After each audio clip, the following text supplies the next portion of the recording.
খুলে টিভি কিনে এলে ক্লাব চালু করে, এদের পক্ষেই সমাজ পরিবর্তন করা সম্ভব।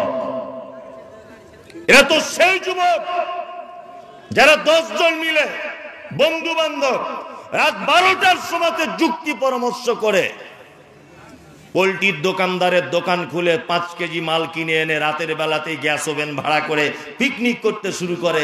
যারা এত বড় রিস্ক নিতে পারে রাত 12টার সময়, এদেরই পক্ষে সম্ভব জাতিকে পরিবর্তন করা।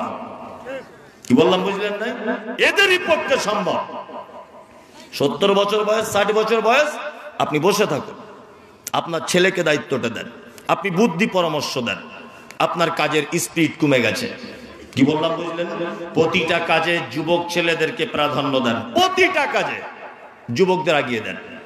মুহাম্মদ সাল্লাল্লাহু আলাইহি ওয়াসাল্লাম ইসলামের ব্যাপারে প্রত্যেক কাজে বয়স্কদের থেকে যুবকদের বেশি প্রাধান্য দিয়েছে। আজকে একটা যুবক ছেলে সে যদি কোনো দায়িত্বে থাকে, সমাজ দুটো দিকে উপকৃত হবে। এক, উন্নয়নে। দুই নম্বর হচ্ছে এই, আপনাদের গ্রামের সব থেকে বদমাইশ যুবক ছেলেটাকে যদি মসজিদের একটা দায়িত্বই যদি দেওয়া হয়, আর গ্রামের একটা ক্রিকেট খেলা হতো, সেখানে লাখ লাখ টাকা জুয়ো খেলা চলতো, আর ওই ছেলেটাকে যদি বলা হয় ক্রিকেট খেলার এবার তোকে সব দায়িত্ব দেওয়া হলো, ও দেখবেন এই কথাটাই বলবে, আস্তাগফিরুল্লাহ, এই মসজিদের দায়িত্ব আছে, ওতে আর নেই। এটা বলতে পারবে কি পারবে না? পারবে। তার মানে বোঝা যাচ্ছে একটা গ্রামকে টোটাল সংশোধন করতে গেলে সমাজে যত রকমের অরাজকতা আছে প্রত্যেক কাজে আপনি যুবকদেরকে আগিয়ে আনুন, সমাজ ভালো থাকবে, সুস্থ থাকবে, গ্রামের কোনো অপরাধ হবে না, সহজে মসজিদ মাদ্রাসা সবকিছু ডেভেলপ হবে। সবকিছু পদ্ধতি চেঞ্জ করুন। গরুর গাড়ির মতো সারা জীবন আমার দাদু ছিল, খাতা বয়েছে, 90 বছর বয়স পর্যন্ত সেক্রেটারি মোতোয়াল্লি, আবার আমি হয়েছি 90 বছর বয়সে। এসব সিস্টেমে জাতির কোনো পরিবর্তন আসবে না, কোনো পরিবর্তন নেই। চলুন, নাম্বার 3, একটা জাতিকে পরিবর্তন করতে গেলে কোরআনের শিক্ষায় শিক্ষিত হওয়া লাগবে, তাছাড়া জাতি পরিবর্তন হবে না। শিক্ষার মর্যাদা সম্পর্কে এবার বলবো আপনাদেরকে। আচ্ছা, সর্বপ্রথম যারা এখানে বসে আছেন বলুন, শিক্ষা আর বিদ্যা এ দুটো জিনিস এক না আলাদা? জানা আছে কারোর? যে আলাদা বলছে তাকে এখানে ডেকে এনে ধরবো, এটা মাথায় রাখে জানো। আর শিক্ষা বিদ্যা আলাদা। ঠিক বলেছে ভাই, শিক্ষা আলাদা, বিদ্যা আলাদা। বিদ্যা কাকে বলে? ওইখানে তোর দাদির কবর, ডালিম গাছের তলে 30 বছর ভিজায় রেখেছি 2 নয়নের জলে। ওইখানে তোর দাদির কবর, ডালিম গাছের তলে 30 বছর ভিজায় রেখেছি 2 নয়নের জলে। এর নাম বিদ্যা। একটা লোক তার পোতাকে বলছে, ওই দেখ তোর দাদির কবর, তোর দাদিকে আমি এত ভালোবাসতাম, আজও তোর দাদির জন্য চোখে পানি আসে। আচ্ছা বলুন তো, ওর দাদির কবর এটা স্কুলের ছাত্রের পড়ে কোনো কাজ হলো? ও কিছু পেল? ও দাদির কবর তো আমার বাপের কি, এতে কোনো উপকার হলো জাতির? আমার ছেলে যে 30 লাইন কবিতাটা মুখস্থ করলো, আচ্ছা বলুন এতে কোনো কাজ হলো? কোনো কাজ নেই। তোর দাদির কবর তো আমার বাপের কি। এর নাম বিদ্যা, যেটা মানুষ মুখস্থ করে অথচ তার থেকে জাগতিক কোনো উপকার করে না, এর নাম বিদ্যা। অজয়ের ভাঙনেতে করে বাড়ি ভঙ্গ, তবু নীতি নীতি হেরি নব নব রঙ্গ। চাই না এ কুঞ্জে ছেড়ে যেতে মন যে, কোথা পাবো একসাথে এত সাধু সঙ্গ। কুমুদ রঞ্জন মল্লিকের লেখা কবিতা, ছোটতে পড়েছিলাম ক্লাস 2-এ না 3-তে, যাই হোক। কুমুদ রঞ্জন মল্লিকের বাড়ি বর্ধমান জেলা অজয় নদীর পাড়ে।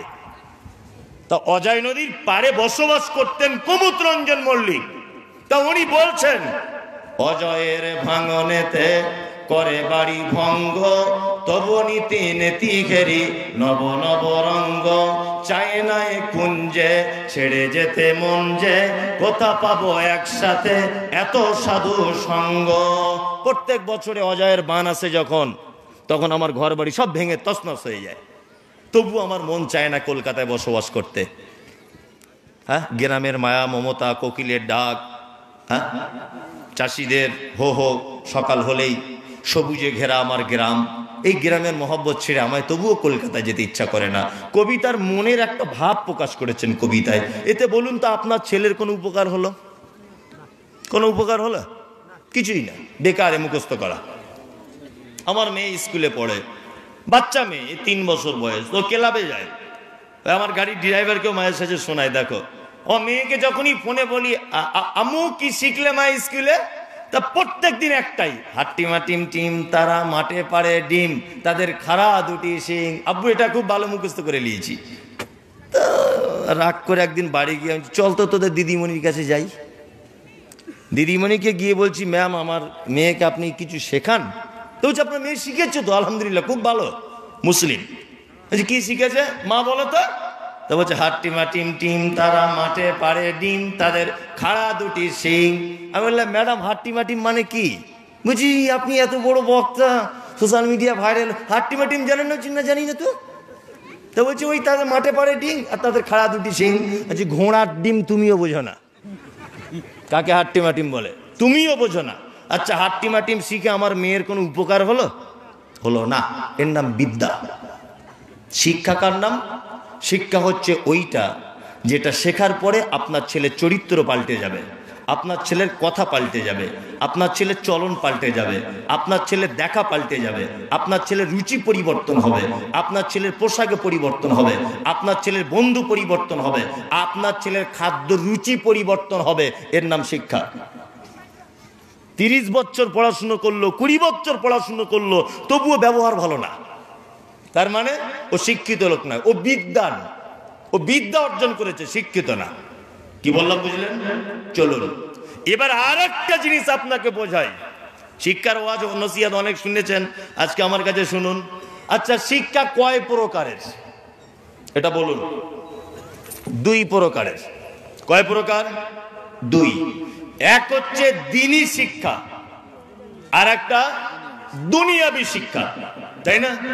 আচ্ছা এখন আমরা বর্তমানে কোন শিক্ষাটার দিকে বেশি অগ্রসর হয়েছি?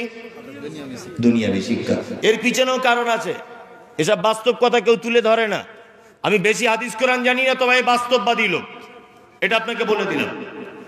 আজকে মাদ্রাসাগুলো দ্বীপ দ্বীপ দ্বীপ দ্বীপ করছে সারা পশ্চিম বাংলাতে, একই অবস্থা।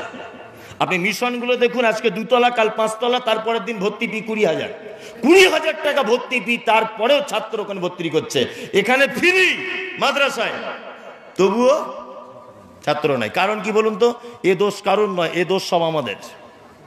কারণ প্রতিটা মানুষ হিসাব করতে শিখেছে, বেহিসাব কেউ নেই। কি বললাম বুঝলেন? প্রতিটা গার্জেন হিসাব করতে শিখেছে। আমি মমতাজুল ইসলাম, আমার একটা ছেলে, তা আমি বলছি আমার স্ত্রীকে যে আমি মাদ্রাসায় ভর্তি করব। তা আমার স্ত্রী বলছে কেন ফালতু মাদ্রাসায় ভর্তি করবে? এটা গল্প বোঝানোর জন্য, অরিজিনাল নয়। তাই বললাম মাদ্রাসায় ভর্তি করলে যাক ছেলে আলেম হবে, হাফেজ হবে। তা আমার স্ত্রী তখন আমাকে বলছে আচ্ছা ঠিক আছে আলেম হবে, হাফেজ হবে, বুঝলাম, তোমার ছেলে তারপর কি করবে? বললাম তারপরে মসজিদ ইমামতি করবে। বলছে তোমার ছেলের জীবনযাপন কেমন করে হবে, জীবিকা? বললাম মমতার ওই ভাতা নিয়ে টোটালে 5,000 বেতন। আচ্ছা এবার আপনাকে এই প্রশ্ন করছি, প্রতিটা মাদ্রাসার সেক্রেটারি, সভাপতি, এরা যারা থাকে, এদের একটা বেটাও মাদ্রাসায় পড়ায় না।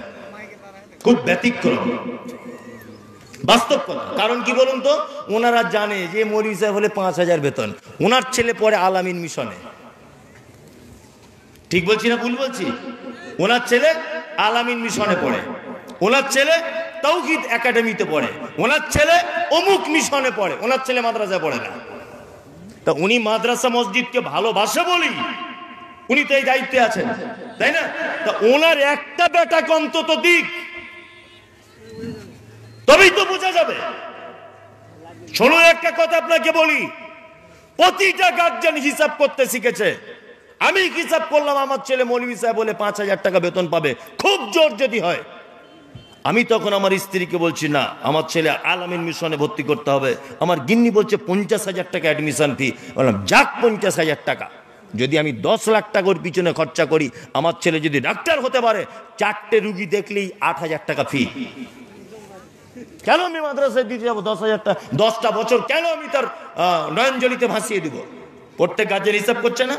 প্রতিটা গার্জেন হিসাব করছে। ওই জন্য প্রত্যেক মাদ্রাসায় সমীক্ষা চালান আপনি।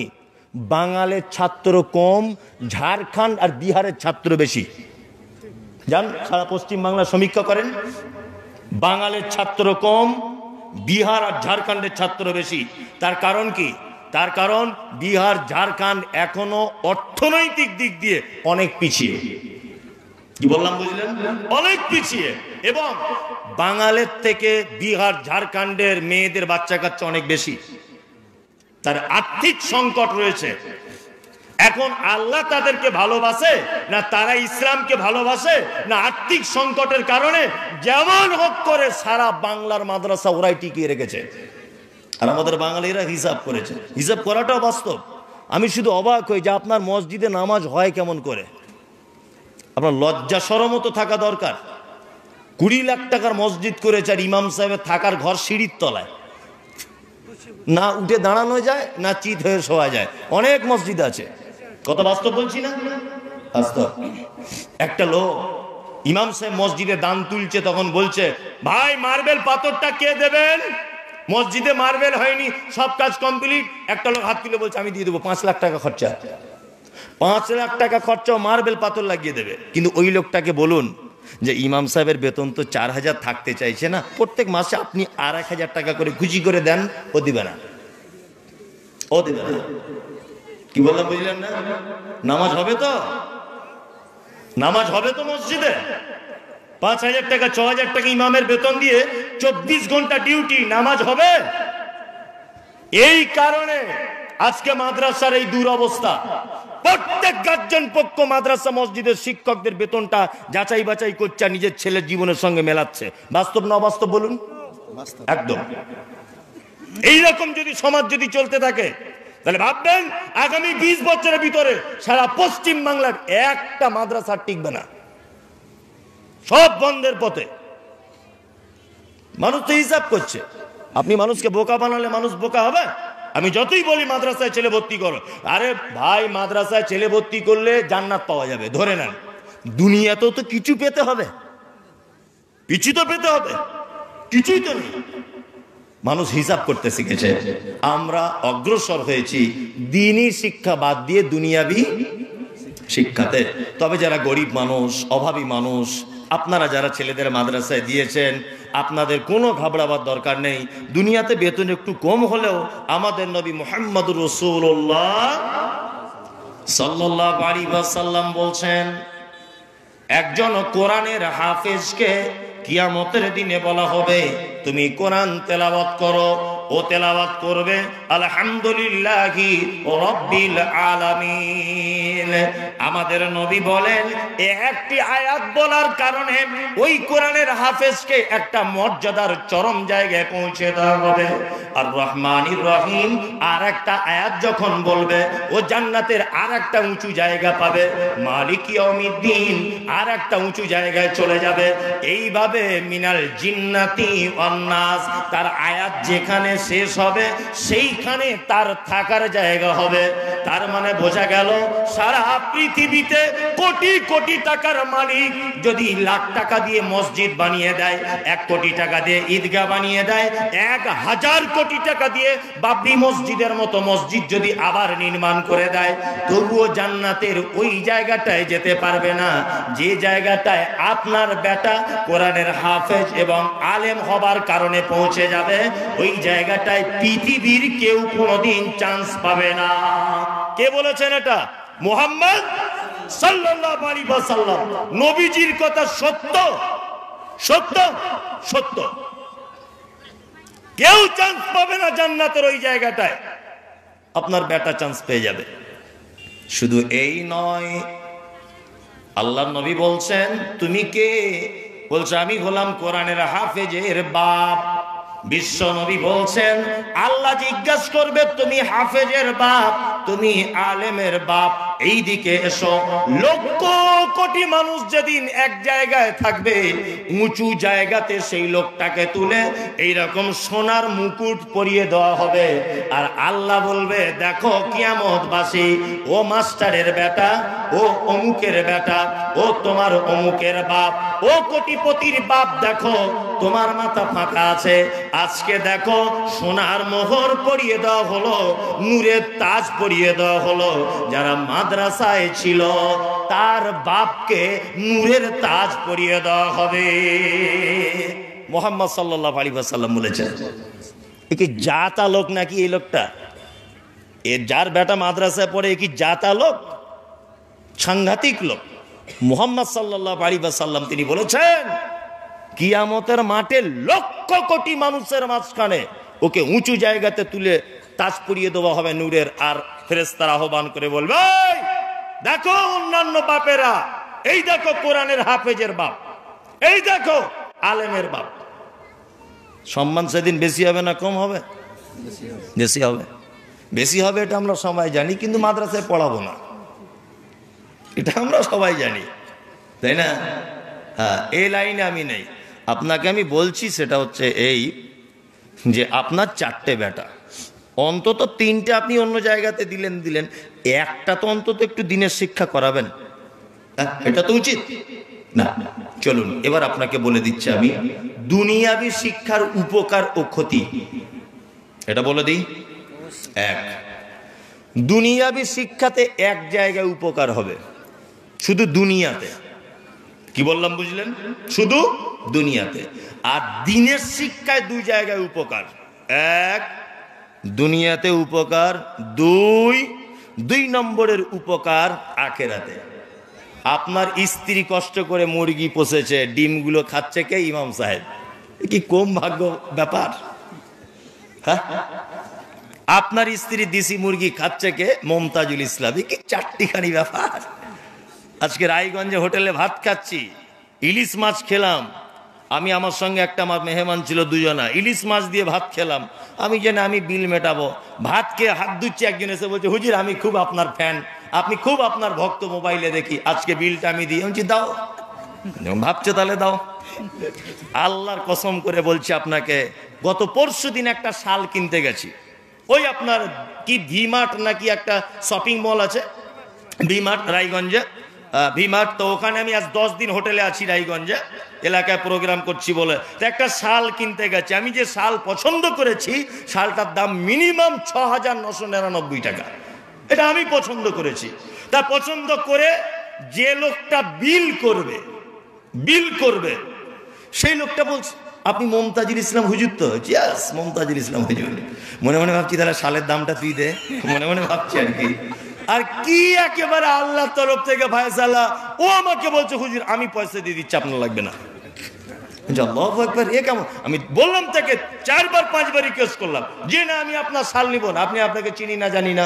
উনি তখন আমাকে বলছেন, হুজুর আমি আপনাকে আল্লাহর জন্য ভালোবাসি, আমি আমার স্ত্রী, আমার মা আব্বা সারা রাত যতক্ষণ জেগে থাকি আপনার বক্তব্য না শুনলে ঘুম হয় না। তাহলে তোমার যদি এত জ্বালা ধরে, শাল দিয়ে দাও। দিয়ে দিল। ভালো করে বুঝবেন, যখনই যেখানে যে জায়গাটায় যেটা কিনতে যাব, আল্লাহর এটা রহমত। অধিকাংশ জায়গায় পয়সা পাতি লাগে না, অধিকাংশ জায়গায় কেউ না কেউ ভক্ত থাকেই। উমরা করতে গেলাম, 19 দিন ছিলাম, তা 19 দিন খেয়ে আমার ডায়রিয়া হয়ে যাবার অবস্থা। 1 টাকা আমার খরচা হয়নি। মক্কা মদিনাতে, দুবাইয়ে গেলাম এবছর সফরে, মানে দাওয়াত খেয়ে উঠতে পারছি না। তখন আমি মনে মনে ভাবলাম, এটা গল্প নয়, আপনাকে একটা জায়গা বোঝাচ্ছি। আপনি দ্বীনি শিক্ষা যদি অর্জন করেন, 2 জায়গায় উপকার। এক, এখানে হয়তো বেতন কিছু কম হলেও চরম সম্মানে থাকবেন আপনার বেটা। আপনার দেশি মুরগি ও খাবে, আপনার বইয়ের দেশি মুরগির ডিম ইমাম সাহেব খাবে। গ্রামের ওই লোকটা, যে লোকটা 50,000 টাকার বেতন পায়, ও যে কাপড়ের জামা বানাতে পারে না, খোঁজ নিয়ে দেখুন আপনার ইমাম সাহেবের জামার অনেক দাম বেশি। জান, ও যে সেন্ট ব্যবহার করে, এই সেন্টটাই মাস্টার মশাই খুঁজে পাবে না। ঠিক বলছি না? এটা আল্লাহর পক্ষ থেকে, আল্লাহর পক্ষ থেকে না, আল্লাহর পক্ষ থেকে। তাহলে এইখানেও সম্মান তোমার কম নয়। 2, আখেরাতে তুমি শুধু একটুখানি, এই তো 30 বছর হয়ে গেল, আর হয়তো 20 বছর, আর হয়তো 30 বছর অপেক্ষা করো, তোমার জন্য আল্লাহর জান্নাতে রেডি করা আছে। চলুন এইবার আপনাকে বলি দুনিয়াবি শিক্ষার উপকার কি, ক্ষতি কি। এক, যে সমস্ত গার্জেনরা এখানে বসে আছেন, স্টেজে কোনো মাস্টার মশাই আছেন কিনা আমার জানা নেই। কোনো আছেন? কোনো মাস্টার মশাই আছেন? সরকারি সার্ভিসম্যানদের দেখতে পাই। আচ্ছা, সরকারি না হোক বেসরকারি কোন স্কুলের টিচার আছেন বা প্রাইভেট কোন টিচার আছেন, কেউ না কেউ আছেন, আছেন না? এক, কোন লোকের ভিতরে যদি দ্বীনের জ্ঞান যদি না থাকে, সে তার বেটাকে জেনারেল লাইনের স্কুলে ভর্তি করুক, কিন্তু এটা আপনার কাছে আমার অনুরোধ, আপনার বেটা ভিতরে বেঈমান হয়ে গেছে, আপনি জানা নেই আপনার। আমি জায়গাগুলো ধরিয়ে দিচ্ছি, কাল সকাল হতে হতে আপনার বেটাকে এগুলো সংশোধন করুন, তাছাড়া আপনার বেটার মুসলিম নেই। যদি বলছেন কেন, এই দেখুন আপনাকে বলে দিই। এক, আমাদের মাঝে একজন নবী এসেছিলেন, এই নবীটির আব্বা ছিল না, বিনা বাপের নবী। কে বলুন তো? ঈসা আলাইহিস সালাম। আমরা কোরআনে তার নাম পেয়েছি ঈসা আলাইহিস সালাম। আচ্ছা, স্কুলে কি পড়ানো হয়, এর নাম কি স্কুলে? যিশু। ইয়েস, যিশু। 2, এর মায়ের নাম কোরআন এসেছে মারিয়াম, তাই না? জি। স্কুলে কি পড়ানো হয়? ম্যারি, ম্যারি, তাই না? ওর জন্ম হয়েছে, ইসলাম বলছে বাইতুল্লাহম, আর কোরআন এটা বলছে বাইতুল্লাহম। স্কুলে কি বলছে? বেতেলহেম বলে একটা জায়গাতে তার জন্ম হয়েছে। বলুন এবার আপনাকে আমি জিজ্ঞাসা করছি, এক, এর নাম কোরআন বলছে ঈসা, আপনার বেটা যদি এখনো 16 বছর বয়স পর্যন্ত যদি এটা জেনে রাখে যে ওর নাম যিশু, তাহলে কোরআনে একজন নবীর নাম পরিবর্তন করলে, একটা নবীকে বিকৃতি করলে তার ঈমান থাকবে না যাবে? যাবে? ঈমান থাকবে না। কোরআন বলছে ফাইন্না খলাকনাকুম মিন তুরাবিন, নিশ্চয়ই মানুষকে সৃষ্টি করা হয়েছে মাটি থেকে। কোরআন কি বলছে? মানুষকে তৈরি করা হয়েছে কি থেকে? মাটি থেকে। স্কুলে কি বলছে? চার্লস ডারউইনের থিওরি জানেন, বলছে বানর থেকে মানুষ। ওই জন্য হেডমাস্টারের ঘরে দেখবেন, অনেক ডাক্তারের ঘরে দেখবেন এরকম করে আছে, একটা ক্যালেন্ডারের ছবি, একটা লোক এরকম করে আছে, একটা লোক এইরকম, তারপরে একজন গড়িয়া, তারপরে একজন হনুমানের মতো, তারপরে একজন মানুষ হাফ প্যান্ট পরা, তারপরে বিবর্তন হতে হতে একজন ফুল মানুষ। এরকম ক্যালেন্ডার আছে না? আছে। তার মানে আমি সত্যি মনে মনে ভাবি যে আল্লাহ গোবর সব গরুর পেটে কেন দিলে? কিছু মানুষের মাথায় দিতে পারতে। হ্যাঁ, মনে মনে ভাবি যে গোবর সব তুমি গরুর পেটে দিয়ে দিলে, কিছু গোবর মানুষের মাথায় দিতে পারতে। কারণ চার্লস ডারউইন বলেছে যে বানর থেকে মানুষ হয়েছে, তাই তো? বিবর্তন হতে হতো। শিক্ষিত সমাজ খুব ভালো করে জানেন। আমি মমতাজুল ইসলাম। এক, এটা হেডমাস্টার পড়ায় কি করে স্কুলে? হ্যাঁ, সহকারী শিক্ষক এটা পড়ায় কি করে? এত বড় একটা মিথ্যা কথা। আমি মমতাজুল ইসলাম আপনাকে একটা উদাহরণ পেশ করছি। আমার বাড়িতে একটা দেশি গরু আছে, আমার এখন মনে মনে ইচ্ছা হচ্ছে যে একটা জার্সি গরুর বাছুর আমার দরকার। তা আমার গরুটা যখন হিটে আসবে, তখন আমি যদি ডাক্তারকে বলে জার্সি গরুর ইনজেকশন যদি পুশ করি তার জরায়ুতে, বলুন তো জার্সি গরু আমি পেতে পারি কি পারি না? পারি। আরে ভাই, দেশি গরুর পেটে যদি জার্সি গরুর ইনজেকশন দেওয়া হয় তা জার্সি গরু হবে না? হবে। তা আমার মেয়েটা বাড়িতে খুব কাঁদে, আব্বা একটা হরিণ এনে দাও না, একটা হরিণের বাচ্চা এনে দাও আব্বা। আমি বলছি ওরে পাগলি, হরিণের বাচ্চা তো সাধারণত লিগাল ভাবে কিনতে পাওয়া যায় না, চল তার তোকে সুন্দরবনে বেড়াতে নিয়ে যায়। না আব্বু, আমি হরিণের বাচ্চা নেবো। তা আমি একদিন ডাক্তারকে ফোন করে বলছি হরিপদ বাবু, তো বলছে কি হলো? আমি যে আমার গরুর পেটে একটু হরিণের বীর্য এনে পুশ করে দেন তো, যাতে হরিণের বাচ্চা হয়। আচ্ছা বলুন তো কিয়ামত পর্যন্ত সম্ভব? সম্ভব? সম্ভব নয়। আপনি অস্ট্রেলিয়ান গরু চান, ভিয়েতনামি গরু চান, থাইল্যান্ডের গরু চান, বাংলাদেশের গরু চান, আপনি আমেরিকার গরু চান, নিউজিল্যান্ডের গরু চান, ওর পেটের ভিতরে যা মেশিন ফিট করা আছে গরুর বাচ্চা হবে, এর ভিতর থেকে কোনো রকমের হরিণের বাচ্চার সম্ভব হবে না। হাতির পেটে হাতিরই বাচ্চা হবে, কখনো বাঘের বাচ্চা সম্ভব নয়। চার্লস ডারউইন যে থিওরি দিয়েছে যে বানরের পেট থেকে বাঁদরের বিবর্তনে মানুষ হয়েছে, আমি চার্লস ডারউইনটা এখন বেঁচে নেই, ওনাকে বলছি না, আমি হেডমাস্টারকে বলছি, যিনি বই এখনো পর্যন্ত পড়াচ্ছেন 2024 সালে, যে হেডমাস্টার, বাঁদর পরিবর্তন হতে হতে যদি মানুষ হয়, আজকে কেন 2-10 বছরে সুন্দরবনের বানরগুলো বিবর্তন হতে হতে 2-4টে মানুষ হলো না কেন? এটা আপনার কাছে আমার প্রশ্ন। বানর একটা বোবা ভিন্ন কোয়ালিটির একটা প্রাণী, এই প্রাণীর থেকে বিবর্তন হয়ে মানুষ হয় কি করে? যারা বানর খেলা দেখায় দেখেছেন আপনাদের কাছে? ওই বাঁদর যারা খেলা দেখায় ওরা তো 20 বছর ধরে দেখাচ্ছে, তো ওই বাঁদরটাকে এত শেখাচ্ছে কোনোদিন কেউ মানুষ হয়ে যায়নি, গেছে? তার মানে এটা একদম মিথ্যা কথা, একদম মিথ্যা কথা।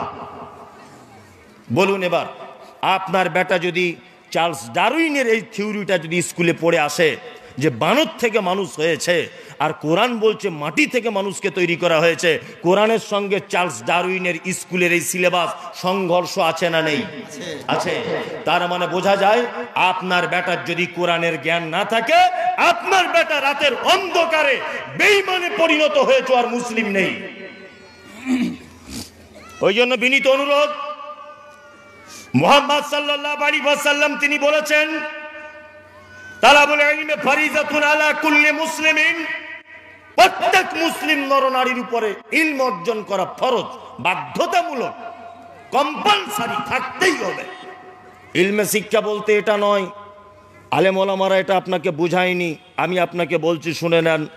ইলমে শিক্ষা মানে এটা নয় যে আপনার ছেলেকে 12 বছর মাদ্রাসায় পড়তে হবে আর 24 হাত পাগড়ি জলসাতে এরকম করে বেঁধে দিবে, ওই মনে হয় ইলমে শিক্ষা অর্জন করেছে। জি না, ইলমে শিক্ষা মানে আপনার ছেলে তৌহিদের জ্ঞান রাখবে, আপনার ছেলে শিরক কাকে বলে জানবে, বিদআত কাকে বলে জানবে, এক কথায় ইসলামিক বেসিক সিস্টেমগুলো, বেসিক পদ্ধতিগুলো আপনার বেটা জেনে যাবে। ইলমে শিক্ষা ফরজ, এইটা তার পূরণ হয়ে গেছে, কোনো সমস্যা নেই। তারপর আপনার ছেলে ডাক্তার হোক, তারপর আপনার ছেলে মাস্টার হোক, তারপর আপনার ছেলে ইঞ্জিনিয়ার হোক, তারপর আপনার ছেলে আইপিএস হোক, তারপর আপনার ছেলে বিডিও হোক, কোনো সমস্যা নেই। কিন্তু আপনার ছেলে যদি একেবারে কোরআন হাদিসের ব্যাপারে অজ্ঞ হয়, আপনার ছেলে আর ইসলামের ভিতরে থাকতে পারবে না। আমি বলছি, আপনার বেটা যেমন চার্লস ডারউইনের থিওরি বানর থেকে মানুষ হয়েছে এটা যেমন জানবে, সাথে সাথে যেন এটা জানে কোরআন বলেছে মাটি থেকে মানুষ তৈরি। আপনার বেটা যেমন এটা জানবে ওর নাম যিশু, আপনার বেটা যেন এটাও যেন জানে যে এর নাম ঈসা। বেটা যেমন জানবে ওর মায়ের নাম মেরি, আপনার বেটা যেন তার সাথে সাথে এটাও যেন জানে ওর মায়ের নাম মারিয়াম। আপনার বেটা যেন এটাও শিখতে পারে ওর যেমন জন্ম হয়েছে বেথলেহেম, কোরআন বলছে বাইতুল্লাহম। এই দুটো শিক্ষায় যেন আপনার বেটার ভিতরে থাকে। যদি দুটোই যদি না থাকে তাহলে আপনার বেটা বেঈমানে পরিণত হবে। কি বলছি বুঝতে পারছেন? কিছু মাথায় ঢুকলো? জি। এবার আপনাকে আমি বলবো শিক্ষিত মানুষদের সম্মান কতটা, এবার এটা বলে দিই, বলে দেবো, বলে দিই। ওটা বসা করিয়ে না, আলহামদুলিল্লাহ খুব ভদ্র পরিবেশ আপনাদের, কোনো চিল্লামিল্লি নেই, কিছু নেই। অন্যান্য জায়গায় মেয়েরাও একটু বদমাইশি করে, চিল্লামিল্লি করে, এখানেও সব কিছুই নেই, খুব সুন্দর। এবছরের শ্রেষ্ঠ প্রোগ্রাম আমার আজকে মনে হচ্ছে, সত্যি। আমি সেই অক্টোবরের 9 তারিখে আমি বাড়ি থেকে এসেছি, আর সাহারির রাত্রিতে আমি বাড়ি যাব। যেদিন সাহারি হবে সেদিন আমি বাড়ি যাব। আর অক্টোবরের 9 তারিখে, অক্টোবরের 6 তারিখে ওমরা করে এসেছি, 7, 8 বাড়ি ছিলাম, 9 তারিখে বার হয়েছি। এখনো প্রতিদিন চলছে, প্রতিদিন। আমার কোনো ক্লান্তও নেই, গলারও কোনো সমস্যা নেই, বলতেও সমস্যা নেই, পেটেরও সমস্যা নেই, ঘুমেরও সমস্যা নেই, কিচ্ছু নেই, আমি স্বাভাবিক। আপনার থেকে বেশি ফ্রিতে আছি আমি, ইনশাআল্লাহ। এটা আল্লাহর দয়া। আসলে মানুষকে আল্লাহ যেভাবে কবুল করে, এটা হচ্ছে সব থেকে বড় কথা। যাই হোক, এবার আপনাকে বলছি যে শিক্ষিত মানুষের মর্যাদা কতটা। এক, শিক্ষিত মানুষ বাদ দেন, শিক্ষিত মানুষ আপনি বাদ দিয়ে দেন। প্রথম আপনাকে জিজ্ঞেস করছি আমি, আচ্ছা বাড়িতে কুকুর, বাড়িতে পোষা বা বাড়িতে লালন পালন করা কুকুর, এটা ইসলামে বৈধ না অবৈধ? কে? অবৈধ। কেউ যদি বাড়িতে কুকুর যদি রাখে, তাহলে প্রত্যেক দিন তার আমলনামা থেকে 2 কিরাত, অর্থাৎ 2টো উহুদ পাহাড়ের সমান নেকি মাইনাস করে দেওয়া হবে। মাথায় থাকবে, যাদের বাড়িতে কুকুর আছে ঝাঁটা মেরে বার করুন, 2টা উহুদ পাহাড়ের সমান নেকি প্রত্যেক দিন মাইনাস হবে। তবে এখানে সভাপতি সাহেব, আলেম মানুষ, আরও যারা আছেন জানেন যে প্রয়োজনের পরিপ্রেক্ষিতে প্রশিক্ষণপ্রাপ্ত কুকুর, যাকে ট্রেনিং দেওয়া হয়েছে যে ঘরের মাল পরের মাল এইটা ডিফারেন্স করতে জানে, এই কুকুর প্রয়োজনে আপনার গরুর গোয়াল ঘরটা চৌকি দেওয়ার জন্যে, আপনার ধানের জমিটা চৌকি দেওয়ার জন্যে, আপনার একটা পোলট্রির মুরগির ফার্ম আছে এটাকে দেখভাল করার জন্যে আপনি কুকুর পালন করতে পারেন, ইসলাম পারমিশন দিয়েছে। কি বললাম বুঝলেন? প্রশিক্ষণ প্রাপ্ত শিক্ষিত কুকুর, তার মানে বোঝা যায় আল্লাহর নবী শিক্ষিত মানুষদের মর্যাদা যা দিলেন, শিক্ষিত কুকুরকে পর্যন্ত মর্যাদা দিয়েছেন।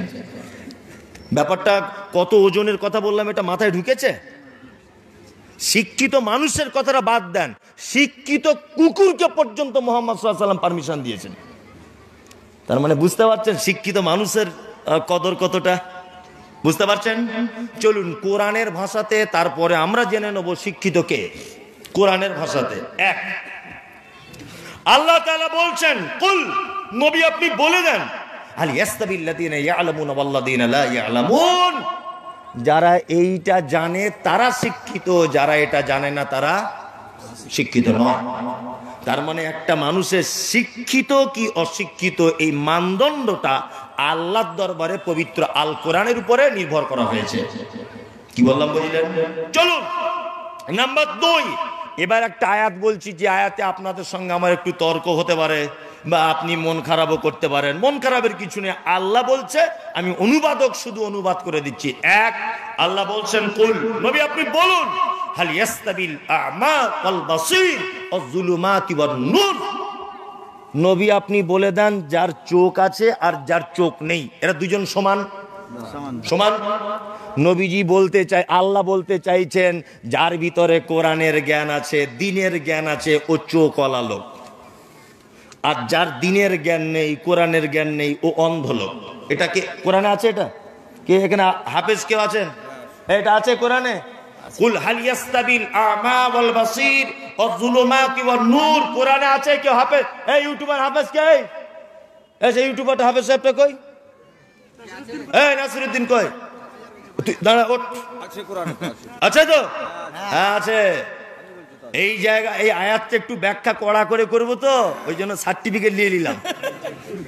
কি বললাম বুঝলেন? তাছাড়া লোক বলবে আমরা কেউ কিছু জানি না, মনে হয় মৌলভী সাহেব যা ইচ্ছা তাই করে দিয়ে চলে গেল, অত সহজ নয়। ওই জন্য সার্টিফিকেট নিয়ে নিলাম, ও একজন কোরআনের হাফেজ, ও আমার থেকে অনেক বয়সের ছোট, অনেক দিনের সম্পর্ক, হাফেজ হিসাবে ওকে আপনি বলে ডাকা উচিত, কিন্তু আমি তুই বলে ডাকি, খুব কাছের মনে করি, তাই অনেক ছোট আমার থেকে, অনেক, ও আমার ছেলের বয়সী। যাই হোক, তা যে কথা বলছিলাম সেটা হচ্ছে এই, আল্লাহ তাআলা বলছেন কুল, নবী আপনি বলুন, হাল ইয়াস্তাবিল আ'মা ওয়াল বাসীর ওয়াজ যুলুমাতি ওয়ান নূর, অন্ধ লোক আর চোখওয়ালা লোক সমান নয়। তার মানে আল্লাহ বলছে যে কোরআন জানে এ চোখওয়ালা লোক, আর যে জানে না এ অন্ধ লোক। এই জায়গায় একটা বাস্তব চিত্র আপনাদেরকে তুলে ধরি। আমাদের মাদ্রাসা মসজিদগুলো গরুর গাড়ির মতো চলে কেন বলুন তো? আর মিশন এত দ্রুত গতিতে চলছে কেন? আগে একটা কথা বলে এসেছি, আর একটা কথা শুনুন, মিশনগুলো যারা পরিচালনা করে তারা ওই লাইনেরই শিক্ষিত লোক। কি বললাম বুঝলেন? তারাও জেনারেল লাইনের শিক্ষিত লোক।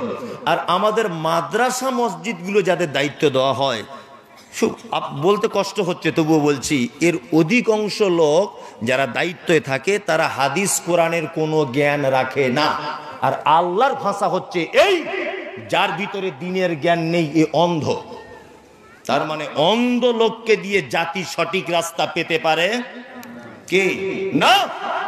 আমি মমতাজুল ইসলাম দুই চোখে দেখতে পাই না। আমাকে যদি একটা 5 ব্যাটারি লাইট দিয়ে যদি বলা হয় এই লোকটাকে একটু হাই রোড পর্যন্ত দিয়েছো, আমার পক্ষে সম্ভব নয়। কারণ আমার লাইটই বিকা কি, আর হ্যালোজিনই বা কি, আর হ্যাচাকি বা কি, টিউবলাইটই বা কি, আমার তো মেশিনই নাই। কিন্তু অন্ধ, তার মানে অন্ধ কোনোদিন অপরকে রাস্তা দেখাতে পারে না। এমার্জেন্সি আমাদের মাদ্রাসা, মসজিদ, ধর্মীয় ব্যাপারে যে সমস্ত দায়িত্বে মানুষেরা আছেন, আপনারা থাকুন, আপনাদেরকে আমি ছেড়ে দিতে বলিনি। আল্লাহর কসম করে বলছি, আপনাদের আমি অপমান করতে আসিনি, আল্লাহর কসম। শুধু আমি সত্যিটা বললাম, ভাই আপনি আজকে থেকে একটা বাংলা কোরআন কিনে অন্তত পক্ষে পড়ার চেষ্টা করুন, এটা আপনার কাছে আমার অনুরোধ। আল্লাহর কসম, আমি কাউকে অপমান করতে আসিনি, কারণ আপনাকে আমি চিনি না, আপনার সঙ্গে আগে কোনোদিন দেখা হয়নি। কথাগুলো যেটা বললাম, আপনি আপনার মানে বিপক্ষে যদি কথা চলে যায়, তবু আপনাকে বলা লাগবে 100% ঠিক, কারণ আল্লাহ কথা বলেছে, আমি বলিনি। কে বলেছে এটা? আল্লাহ বলেছে। সকলের কাছে বিনীত অনুরোধ, দ্বীনের জ্ঞান অর্জন করুন। চলুন এবার একটা পৃথিবীর আশ্চর্য লোকের কথা বলি, যে লোকটা সম্পর্কে অনেকজনের সামান্য জ্ঞান আছে, বেশি জ্ঞান নেই। খুব মনোযোগ দিয়ে শুনবেন, ভালো বলে দিলাম বলে যেন আবার একটু পরে ব্যস্ত করবেন না, যে মনে হয় খুব ভালো বলে দিয়েছে একটু ব্যস্ত করে নিই না। এত শীত তবু একটা মানুষ হিলছে না। আমি চাইছি আপনারা আস্তে আস্তে পালিয়ে যান, তাহলে আমার সুবিধা হবে, কিন্তু তাও তো হচ্ছে না, দেখতে পাচ্ছি কঠিন অবস্থা। আরো লোক আসছে, আরো লোক বাড়ছে, দেখুন আস্তে আস্তে এসে সব এসে বসছে। আলহামদুলিল্লাহ, আল্লাহর রহম, তাই না?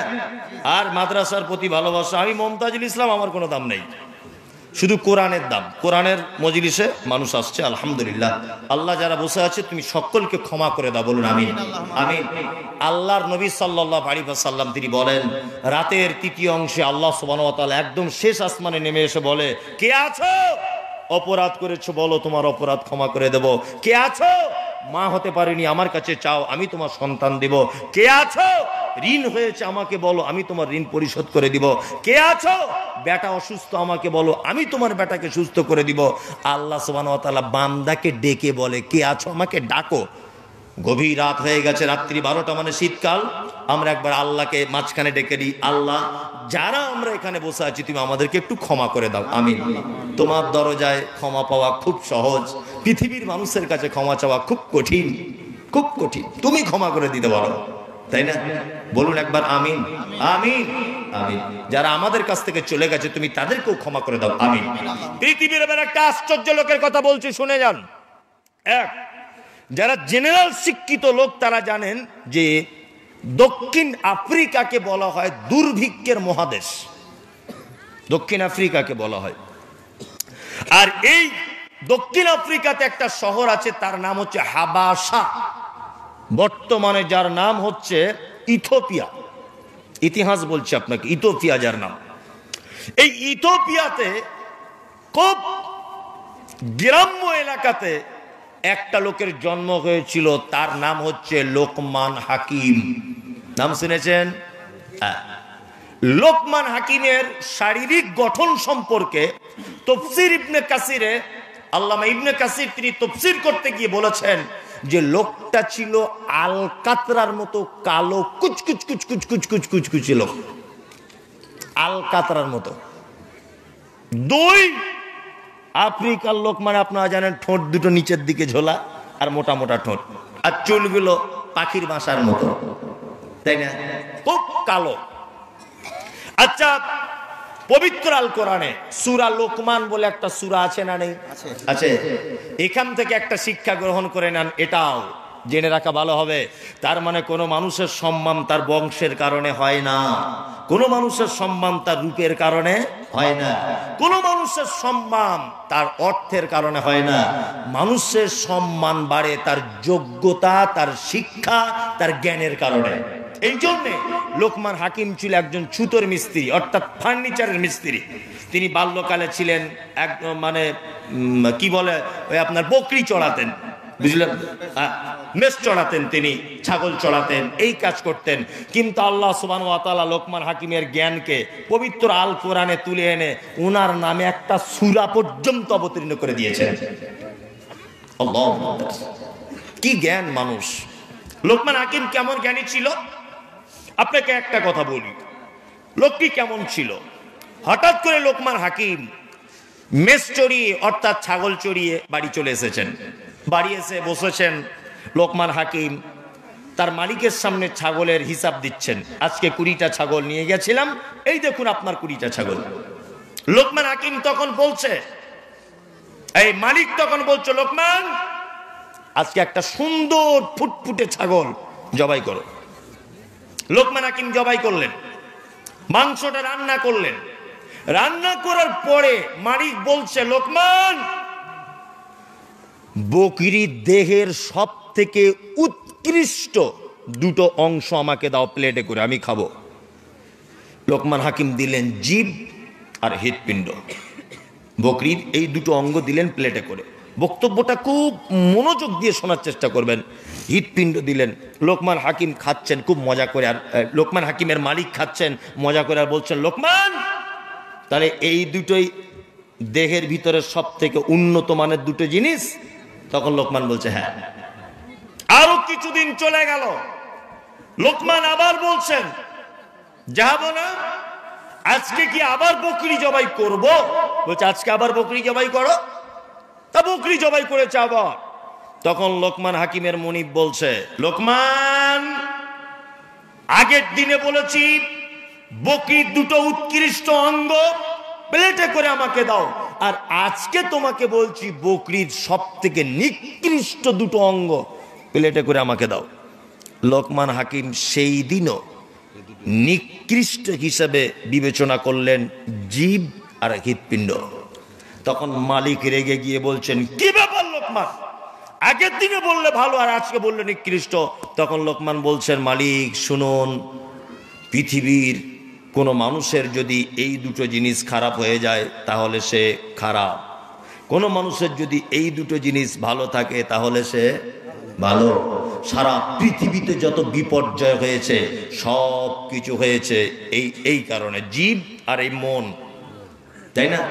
হ্যাঁ, আল্লাহ পবিত্র আল কোরআনে কি বলেছেন, ওয়ামিনান নাসি মান ইয়াকুলু আমান্না বিল্লাহি ওয়া বিল ইয়াউমিল আখির ওয়া মা কুম বিমুমিনিন। এক শ্রেণী মানুষ নবী, তারা আপনার কাছে আসে, এসে তারা বলে আমরা আল্লাহকে বিশ্বাস করি, নবী আপনাকেও বিশ্বাস করি, আমরা মুমিন। আল্লাহ তাদের ব্যাপারে সার্টিফিকেট দিচ্ছেন, মা হুম বিমুমিনিন, নবী তারা মুমিন নয়, তারা মুনাফিক। কারণ তাদের এই জায়গাটা খারাপ, এই জায়গাটায় তারা আপনাকে নবী বলে মানছে, কিন্তু ভিতরে ভিতরে আবু জেহেলের সাথে সম্পর্ক। আপনাকে একটা কথা বলে দিই, সারা পৃথিবীতে যত বিপর্যয় মুসলিমদের উপরে হয়েছে, সারা পৃথিবীতে যত দাঙ্গা ফাসাদ, যত সাম্প্রদায়িকতা, যা কিছু সারা পৃথিবীর মাটিতে ঘটেছে, প্রত্যেক সাম্প্রদায়িকতার পিছনে এই 2টো জিনিসের মূল ভূমিকা। প্রমাণ আপনাকে আমি বলি, এই যে ভাই সাহেব বসে আছেন, উনি, ওনার নাম জানি না, কি ভাই নাম? বজলুর রহমান। ফজলুর রহমান। একটা খারাপ কথা ওনাকে দিয়ে উদাহরণটা দিচ্ছি, কিছু মনে করবেন না ভাই আপনি। তা উনি রাস্তা দিয়ে যাচ্ছেন, ভালো করে বুঝবেন, উনি রাস্তা দিয়ে যাচ্ছে। আমি যদি পিছন দিক দিয়ে বলি আসসালামু আলাইকুম, ভাই ফজলুর রহমান একটু দাঁড়ান, তাহলে উনি ওয়ালাইকুম আসসালাম বলে পিছনে ফিরে একটু তাকাবেন, তাই না? আর আমি যদি কোনো লোককে, এবার ওনাকে বলছি না, অন্য যে কোনো একটা লোককে, তিনি রাস্তা দিয়ে যাচ্ছিলেন, আমি যদি বলি ওই শালার বেটা, শালা একটু দাঁড়াতো, ভালো করে বুঝবেন, তা ও কি ঘুরে আমাকে একটা চর মারবে না ডান গালে চুমু খাবে? চর মারবে। যে তুই আমাকে গালাগালি করলি কেন, তুই মমতাজুল ইসলাম, তুই এত দামি লোক, তুই আমায় গাল দিলি কেন? মারবে কি মারবে না? মারবে। তার মানে বোঝা যাচ্ছে আগে ওনাকে সালাম দিয়েছি, ভালোভাবে বলেছি ভাই একটু দাঁড়ান, উনি দাঁড়িয়েছেন। এখন যদি বলে শালা একটু দাঁড়া, ও কিন্তু রেগে আমাকে এক চর মারবে, মারবে না? তার মানে বোঝা যাচ্ছে যত পৃথিবীতে ঝামেলা, ঝগড়া, অশান্তি সব এই জায়গায়। আর দ্বিতীয় এই জায়গায় অন্তরটা, এর অন্তরের ব্যাপারে বলতে গেলে তো এখন 2-3 ঘন্টা বলা লাগবে। সামান্য একটা অন্তরের কথা শুনে নেন। এক, আপনারা জানেন, ইতিহাস যারা জানেন, নবাব সিরাজউদ্দৌলা মুর্শিদাবাদের মানুষ, শুনেছেন না নাম? শুনেছিলেন। ব্রিটিশদের সঙ্গে একটা যুদ্ধ তিনি করেছিলেন নদিয়ার পলাশীর আমবাগানে। যারা ছাত্র বন্ধু আছে তারা জানে। আচ্ছা বলুন, যার জানা আছে আপনি বলুন, নবাব সিরাজ পলাশীর আমবাগানে ব্রিটিশদের সঙ্গে লড়াই করে জিতেছিলেন না হেরেছিলেন? হেরেছিলেন। তার কারণ ছিল এক, নবাবের বাড়িতে খেত, নবাবের গাড়িতে চলতো, নবাবের পয়সায় ভেঙে আমোদ ফুর্তি করত। তার নাম হচ্ছে বিশ্বাসঘাতক মীর জাফর। জানেন, এই বিশ্বাসঘাতক মীর জাফর নবাব সিরাজউদ্দৌলা ব্রিটিশদেরকে উৎখাত করার জন্য, ব্রিটিশদেরকে তাড়ানোর জন্য, ব্রিটিশদেরকে পলাশীর আমবাগানে মারার জন্য যত রকমের চক্রান্ত করেছিল, সমস্ত চক্রান্ত এই বেঈমান মীর জাফর বিশ্বাসঘাতক ব্রিটিশদের কাছে সব প্রকাশ করে দিয়েছিল।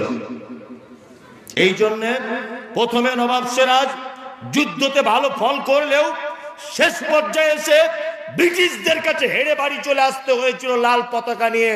নবাবকে আবার হেরে যেতে হয়েছিল একটি মাত্র লোকের কারণে, তার নাম হচ্ছে এই বিশ্বাসঘাতক মীর জাফর।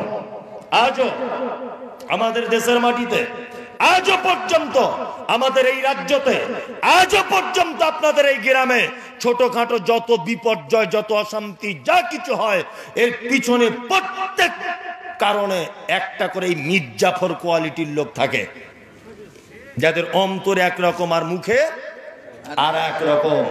মীর জাফর বলেছিল, কি বলেছিল? নবাব, নবাব আমি আপনার সাথে আছি, ব্রিটিশদেরকে যেমন হোক করে তাড়াতেই হবে দেশ থেকে, এই নীল চাষীদের কর কমাতে হবে, নামের আগে মোহাম্মদ দিলে যে কর চাইছে এ কর উৎখাত করতে হবে, এই মুসলিমরা দাড়ি রাখলে কর চাইছে, এর জন্য আমাদের ঐক্যবদ্ধভাবে লড়তে হবে। যে মীর জাফর এত উস্কানি দিয়ে নবাবকে আকাশ চুম্মিতে পৌঁছিয়ে দিয়েছিল, এই মীর জাফর আবার ব্রিটিশদের সাথে ভিতরে ভিতরে লাইন করে বলেছিল, সাপের গালেও চুমু, ব্যাঙের গালেও চুমু। কি বললাম বুঝলেন না? আগে আমি মনে মনে করেছিলাম, প্রথম যখন বক্তা হয়ে আমি দিনাজপুরের মাটিতে যখন আসি, তখন এই এলাকার প্রথম জলসা করেছিলাম আপনাদের ওই দিকটাতে, দুমোহনা না কোন দিকে, ফতেপুর বলে একটা জায়গা আছে, ফতেপুর, ওখানে এলাকায় আমি প্রথম বক্তব্য রেখেছিলাম আজ থেকে 4-5 বছর আগে।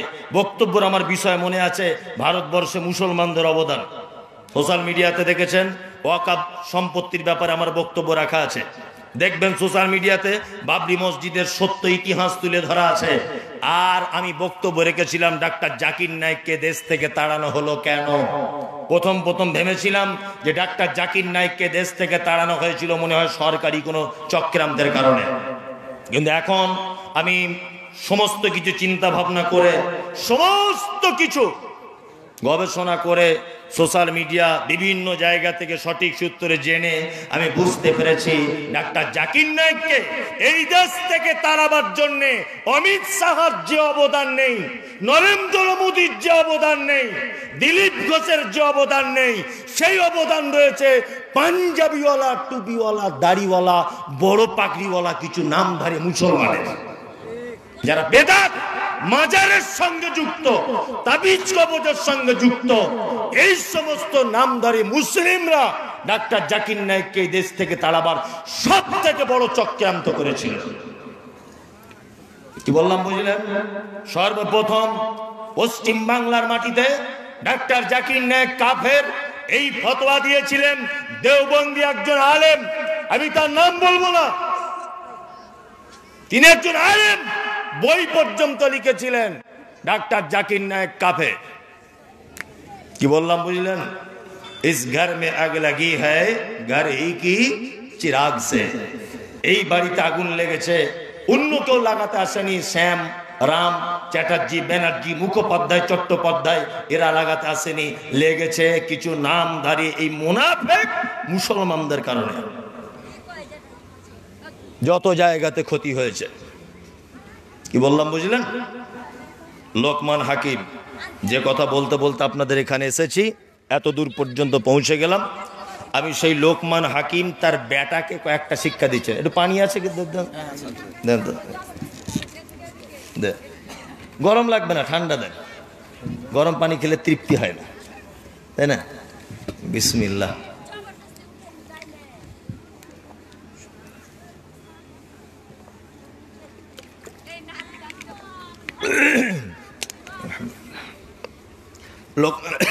লোকমান হাকিম তার বেটাকে কয়েকটা শিক্ষা দিয়েছেন।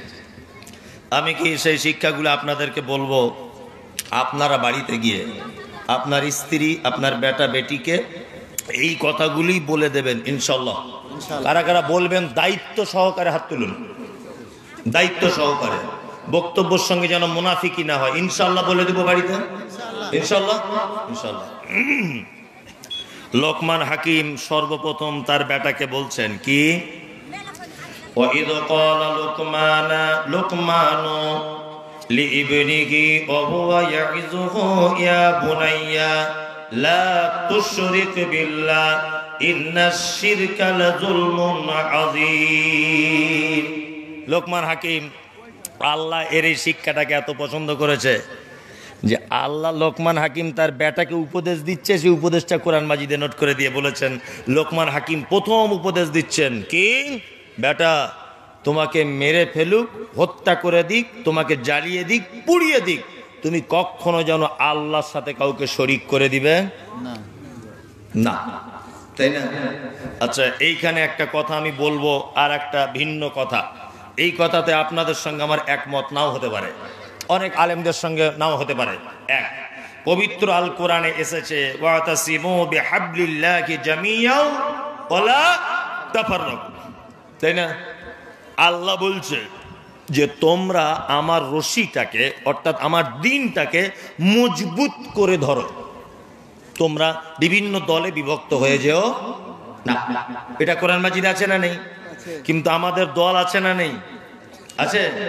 হানাফি, সাফি, মালিকি, হাম্বলি, দেওবন্দি, পাতচাপড়ি, গুটিয়াবি, আজমিরি, কাশ্মীরি, ফারাইজি, তবলিগি, কত দল আছে, আছে না? আছে। কিন্তু আল্লাহর ভাষা তোমরা একতাবদ্ধ হও। এখন ঘটনা হচ্ছে যে আমরা এই একতাটা আল্লাহ যে হতে বলছেন, কিভাবে হব, কিভাবে, কেমন ভাবে হব? আমরা বিভিন্ন দলে তো বিভক্ত হয়ে যাচ্ছি না? একতাবদ্ধ হবেন কেমন করে? একতাবদ্ধ হবেন কেমন করে? একতাবদ্ধ হবেন কার সাথে? যারা তৌহিদের পক্ষে তাদের সাথে একতাবদ্ধ হতে হবে। যারা তৌহিদের বিপক্ষে তাদেরকে আমি মুমতাজুল ইসলাম মুসলিম বলে মনে করি না। যারা তৌহিদের পক্ষে তারা মুসলিম, যারা তৌহিদের বিপক্ষে এরা মুসলিম নয়, এরা নামধারী, খাতা কলমে মুসলিম হতে পারে কিন্তু আল্লাহর দরবারে তারা মুসলিম নয়। এই যে আল্লাহ তাওহীদ এক, আল্লাহকে এক, সমস্ত ব্যাপারের ক্ষমতা কার? আল্লাহ, তাই না? আল্লাহ ছাড়া অন্য কারো আর ক্ষমতা কিছু আছে? নাই তো, নাই। পৃথিবীর কিছু মানুষ আছে না যারা আল্লাহকে বাদ দিয়ে অন্য জনারও ক্ষমতা আছে বলে মনে করে, তাই না? এরা কি খাতা কলমে মুসলিম, আল্লাহর দরবারে মুসলিম নয়। এই যে ওয়াতাসিমু বিহাবলিল্লাহি জামিআন ওয়া লা তাফাররাকু, অবশ্যই একতাবদ্ধ হতে হবে তৌহিদের মানদণ্ডে। তৌহিদের পক্ষে যারা, তাদের সঙ্গে আমরা একতাবদ্ধভাবে থাকব। কিন্তু যারা মাজার পূজারি, ঢোল বাজায়, গাঁজা খায়, মাজারে গিয়ে বসে থাকে, 12 হাত পাগড়ি পরে হু হু হু, এদের সাথে আমরা একদল হতে যাব? একদমই না। ওরা কিসের মুসলিম? হ্যাঁ, বলছে অমুক মাঝাব, অমুক মাঝাব, অমুক জন, অমুক জন। আরে অমুক মাঝাব মানে সব যদি তোমার পীর সাহেব করবে, তা হযরত মুহাম্মদ সাল্লাল্লাহু আলাইহি ওয়াসাল্লামকে কি করতে পাঠানো হয়েছিল পৃথিবীতে? হ্যাঁ, আল্লাহ নবী সাল্লাল্লাহু আলাইহি ওয়াসাল্লাম কি বলছে না বলছে এটা দেখার নাই। ওদের দেখার হচ্ছে ইমাম আবু হানিফা কি বলেছে, আমার বড় পীর কি বলেছে, আমার ছোট পীর কি বলেছে, আমার মেজো পীর কি বলেছে। তোমার পীরের চামড়া তুলে দিব, পাছার চামড়া, বিয়াদব কোথাকারে। হযরত মুহাম্মদ সাল্লাল্লাহু আলাইহি ওয়াসাল্লামকে দিয়ে আল্লাহ তাআলা বলছেন, আল ইয়াউমা আকমালতু লাকুম দীনাকুম ওয়া আতমামতু আলাইকুম নি'মাতি ওয়া রাযীতু লাকুমুল ইসলাম দীনা। মুহাম্মদ সাল্লাল্লাহু আলাইহি ওয়াসাল্লাম, আপনাকে দিয়ে ইসলাম পরিপূর্ণ করে দেওয়া হয়েছে। কোনো মায়ের বেটার ক্ষমতা নেই এতে চুল পরিমাণ কিছু ঢোকাবে আর চুল পরিমাণ কিছু বার করবে। কারো ক্ষমতা আছে? আছে? নাই। কিন্তু এই বলছে মুহাম্মদ সাল্লাল্লাহু আলাইহি ওয়াসাল্লাম বলুক না বলুক, ইমাম আবু হানিফা তো বলেছে। গাধা তো দেখেছি সাংঘাতিক ইন্টারন্যাশনাল গাধা। বক্তব্য দিতে এসেছে, 4 বার নবীজির নাম বল, 10 বার নবীর নামটা বল। কোনো কারণে ও নবীর নাম যত বলছে তার থেকে বেশি বলছে বড় হুজুর, বড় পীর, আলা হজরত। এখন আবার একটা ভণ্ডরা বার হয়েছে আলা হজরত, আলা হজরত পার্টি। এই ঝাড়খণ্ডের দিকে একটা বার হয়েছে বড় পাগড়ি পরে। ও দেখবেন প্রত্যেক ভিডিওতে মমতাজুল ইসলাম আর মমতাজুল ইসলাম, তাই না? এ আর এক গাঁজাখোর, ও বলছে মমতাজুল ইসলাম বলেছে মাজার ভেঙে দিতে হবে, আমরা মাজার তৈরি করার পক্ষে। আমি বলছি তোর বইয়েরও মাজার কর আর তোরও কর, তোর বাপেরও কর, তাতে কি আছে? তো শাশুড়িরও মাজার কর, কোনো আমাদের দরকার নেই তো দেখার। আমরা দেখতে গেছি না তোর ব্যাপারে আমরা হিসেব করি না ভাবি? তোর কথা মুখে আনলে অজু ভেঙে যাবে, ওই জন্য তোর নাম করি না। ওই ঝাড়খণ্ডে বাড়ি, এত বড় শয়তান ইবলিশের মতো, বলছে আমরা মাজার তৈরি করি, আর মমতাজুল ইসলাম মাজার ভাঙার লোক। কি বললাম বুঝলেন? আমার যদি মোটামুটি সেরকম পাওয়ার থাকতো না, তো আমি মমতা ব্যানার্জিকে একবার বলতাম সত্যি যে আপনি পশ্চিমবাংলার অনেক উন্নয়ন করেছেন, অনেক উন্নয়ন। কি উন্নয়ন? সবুজ সাথী দিয়েছেন, আবার কালো সাথী, পরিষ্কার সাথী, এটা ওটা অনেক সাথী দিয়েছেন, পায়খানা ঘর দিয়েছেন, থাকার ঘর দিয়েছেন, রাস্তার উন্নয়ন করেছেন, কবরস্থান ঘিরেছেন, অনেক কিছু করেছেন। সত্যি রায়গঞ্জ এলাকাতে, আর নয় মালদাতে, আর নয় বহরমপুরে, এই 3টে জায়গাতে একটা বড় পাগলা গারদখানা খুলুন, এই কিছু এই পীর ফকিরের হুজুরদের এখানে ভরে রাখার জন্য। তাছাড়া সমাজের 12টা বাজিয়ে দিবে। কি হয়েছে বুঝতে পারছেন না? আমি মমতা ব্যানার্জিকে সত্যি যে কিভাবে খবরটা পাঠাবো, আমি তো নিচু লেভেলের লোক। তাছাড়া বলতাম একটা বড় এরিয়া জায়গা ফাঁকা মাঠ দেখে একটা পাগলা গারদ করুন, আর এই আলা হজরত, এই পীর ফকির, এই বড় টুপি, এদেরকে ওই পাগলা গারদ একটু ভরে রাখুন। মনে মনে আর কি ভাবি, আল্লাহ। আমি কোনো একটা জলসায় বলেছি যে মুসলমানের খানা করা হারাম, চলবে না, ইসলামে সমর্থন এর করে না। ও বিয়াদব দেখছি কালকে ভিডিও করছে যে মুসলমানের খানা খাওয়া জায়েজ, সুন্নত। মনে মনে বলছি ওরে, একটা বাচ্চা ছেলে চামড়া কাটা, তারও সুন্নত খানা করা। তা যাই হোক, কেউ দাওয়াত খাক না খাক, তুই আর তোর বউ যাবি, আর কি বলবো। 22 হাত পাগড়ি পরে এই যদি বক্তা হয়, আল্লাহ তুমি জাতিকে হেফাজত করো, আমিন। শিরক পৃথিবীর সব থেকে বড় পাপ। কি পাপ? সব থেকে বড় পাপ। এই দেখুন একটা কথা আপনাকে বলছি, এই এদিকে ফিরুন, আমার দিকে ফিরুন। 10 জন লোক আল্লাহ নবী সাল্লাল্লাহু আলাইহি ওয়াসাল্লামের সাথে দেখা করতে এসেছেন, বায়াত হতে এসেছেন। এইদিকে আমার দিকে ফিরুন একটু। এই দেখুন, আপনি হাতটা বাড়ান, এই যে আসসালামু আলাইকুম, ওয়ালাইকুম আসসালাম, আসসালামু আলাইকুম, ওয়ালাইকুম আসসালাম, আসসালামু আলাইকুম, ওয়ালাইকুম আসসালাম। 9 জন লোকের সঙ্গে আল্লাহ নবী সালাম করলেন। আর একটা লোক, শেষ লোকটা, আসসালামু আলাইকুম, আল্লাহ রসুল হাত বাড়ালেন না, হাত রুখে দিলেন। তখন সাহাবীরা বলছেন, আল্লাহ রসুল এ কেমন? আপনি আমাদের 9 জনের সঙ্গে সালাম করলেন আর একজনের সঙ্গে করলেন না। তখন আল্লাহ রসুল সাল্লাল্লাহু আলাইহি ওয়াসাল্লাম বলছেন, ওই দেখো ওর হাতে তাবিজ বাঁধা আছে, ওর হাতে তাবিজ বাঁধা। তার মানে বোঝা যাচ্ছে যে লোকটার হাতে তাবিজ বাঁধা থাকে, এই লোকটার সঙ্গে আল্লাহর নবী সাল্লাল্লাহু আলাইহি ওয়াসাল্লাম বাইআত গ্রহণ করলেন না এবং সালামটুকু পর্যন্ত করলেন না। কি বলছি বুঝতে পারছেন না? আপনাদের এখানে আছে নাকি এসব পার্টি? আচ্ছা আচ্ছা, আশেপাশে নয়। আপনারা ভাবছেন কি যে আহলে হাদিস নাম দিয়েছি বলে সব শেষ? আপনি আপনার বাড়ির বাচ্চাগুলোকে চেক করে দেখবো, 60% বাচ্চার কোমরে মাদুলি ঝুলছে। কি বলছি বুঝতে পারছেন না? এটা কি শিরক, হারাম। এইখানে যারা বসে আছেন এখনই যারা আমি স্টেজ থেকে নেমে চেক করি তা কত জোনার আছে না? এখনই খুলে পায়ের তলায় দিয়ে ধুলো চাপা দিয়ে দেন। কি বলছি বুঝতে পারছেন? এটা শিরক, পৃথিবীর সব থেকে বড় পাপ। এর গোনা মাপ নেই। কিছু ছেলে আবার আছে, এই যে বলছে 4টে আংটি পরে আছে 4 রকম পাথর দিয়ে, বলছে এইটা দেখি, এইটা আমার সে ভালোবাসার মানুষ যাতে ভুলে না যায়, এটা ঘন ঘন পেচ্ছাপ হয় তাই, রাতে চমকে উঠি এই পাথরটা, আর এইটা বইয়ের সঙ্গে অশান্তি তাই। 4টে-5টা পাথর আংটি পরে বসে আছে না? হযরত ওমরের নাম শুনেছেন? হযরত ওমর দামি লোক ছিলেন না? খুব দামি তো।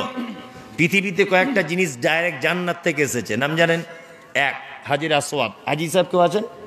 কে হাজি? আপনি? মাশাআল্লাহ, উনি হাজি সাহেব। হাজির আসওয়াদ, রুকনি ইয়ামানি। মক্কা যে কাবাটা, হাজি সাহেব আমার দিকে ভালো করে লক্ষ্য করুন, আপনি ভালো জানেন, সার্টিফিকেট দেবেন যে হ্যাঁ সত্যি বলছেন। কাবার এক কোণটা একটুখানি গোল করে চাদর খোলা আছে, ওই কোণাটার নাম হচ্ছে রুকনি ইয়ামানি। কি বললাম বুঝলেন? ওই কোণাটার পরেই সিগন্যাল আছে গ্রিন, ওইখান থেকে তওয়াফ শুরু হয়। তওয়াফ শুরুর 10 পা হেঁটে গেলেই যে কোণাটা পড়বে, ওই কোণাতে হাঁড়ির মুখের মতো এরকম করে বাঁধানো আছে, তার নাম হাজিরে আসওয়াদ। মুহাম্মদ সাল্লাল্লাহু আলাইহি ওয়াসাল্লাম তিনি বলেছেন যে পৃথিবীতে যখন হাজরে আসওয়াদ পাথরটা জান্নাত থেকে এসেছে, জান্নাত থেকে যখন প্রথমে পাঠানো হয় তখন দুধের থেকেও সাদা ছিল,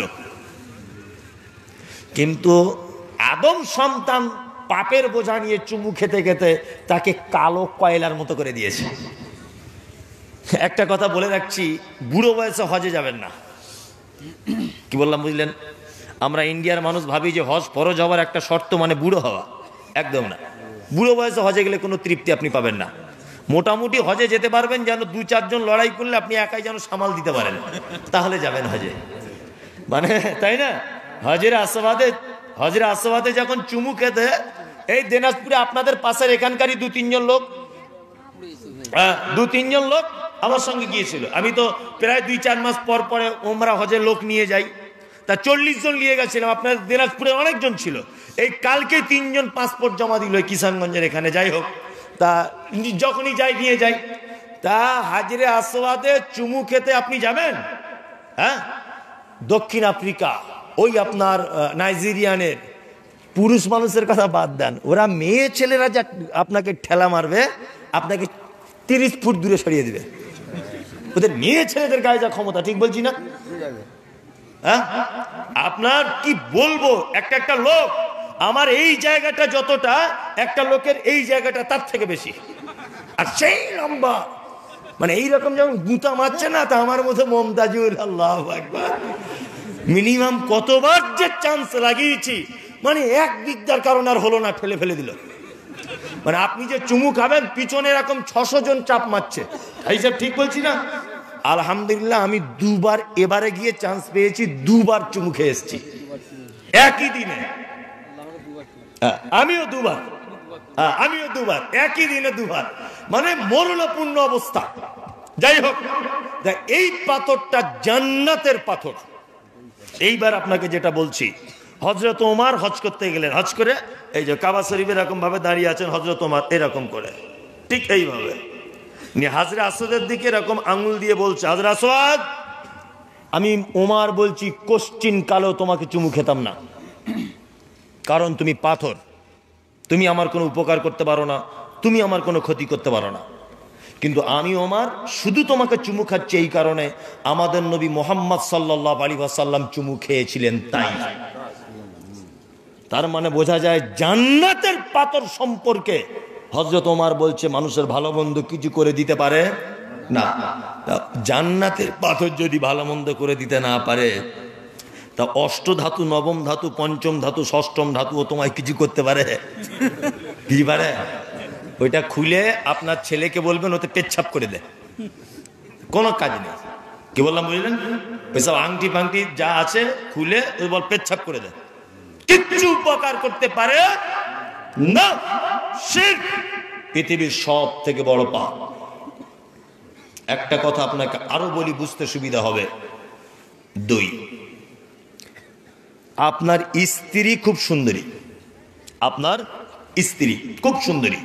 আচ্ছা বলুন তো, আপনার স্ত্রী যে সুন্দরী, এতে আপনার কোনো অবদান আছে? আছে না, কোনো অবদান নেই। ও আপনার স্ত্রী হলো কি করে?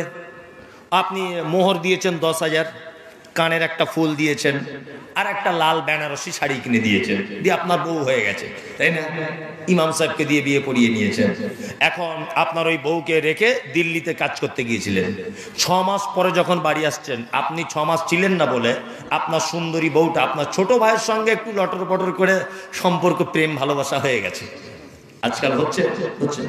তা আপনি বোম্বাই বা দিল্লি থেকে বাড়ি এসে দেখছেন আপনার সুন্দরী বউটা ঘরের ভিতরে আপনার ছোট ভাইয়ের গলা ধরে বসে আছে। বলুন তো আপনার রাগ হবে কি হবে না? কারণ নিজের ভাই একটু ভাবি হিসাবে গলা ধরেছে, তাও রাগ না? সাংঘাতিক ব্যাপার। মনে হচ্ছে ওকে মেরে দিলেও মনে রাগ যাবে না, তুমি আমার বইয়ের গায়ে হাত দিলি কেন? আচ্ছা, এত অধিকার কিসের? কি দিয়েছেন ওকে? 10,000 মোহর দিয়েছেন, একটা নাকের ফুল দিয়েছেন, আর কি দিয়েছেন? কিসের এত অধিকার যে আপনার একদম দিব্যা ভারতীর মতো সুন্দরী বউ, এই বউটা যদি অন্য কারোর দিকে একটু মিষ্টি করে তাকায়, আপনার খুব রাগ হয়? রাগ হয় না? রাগ হয়।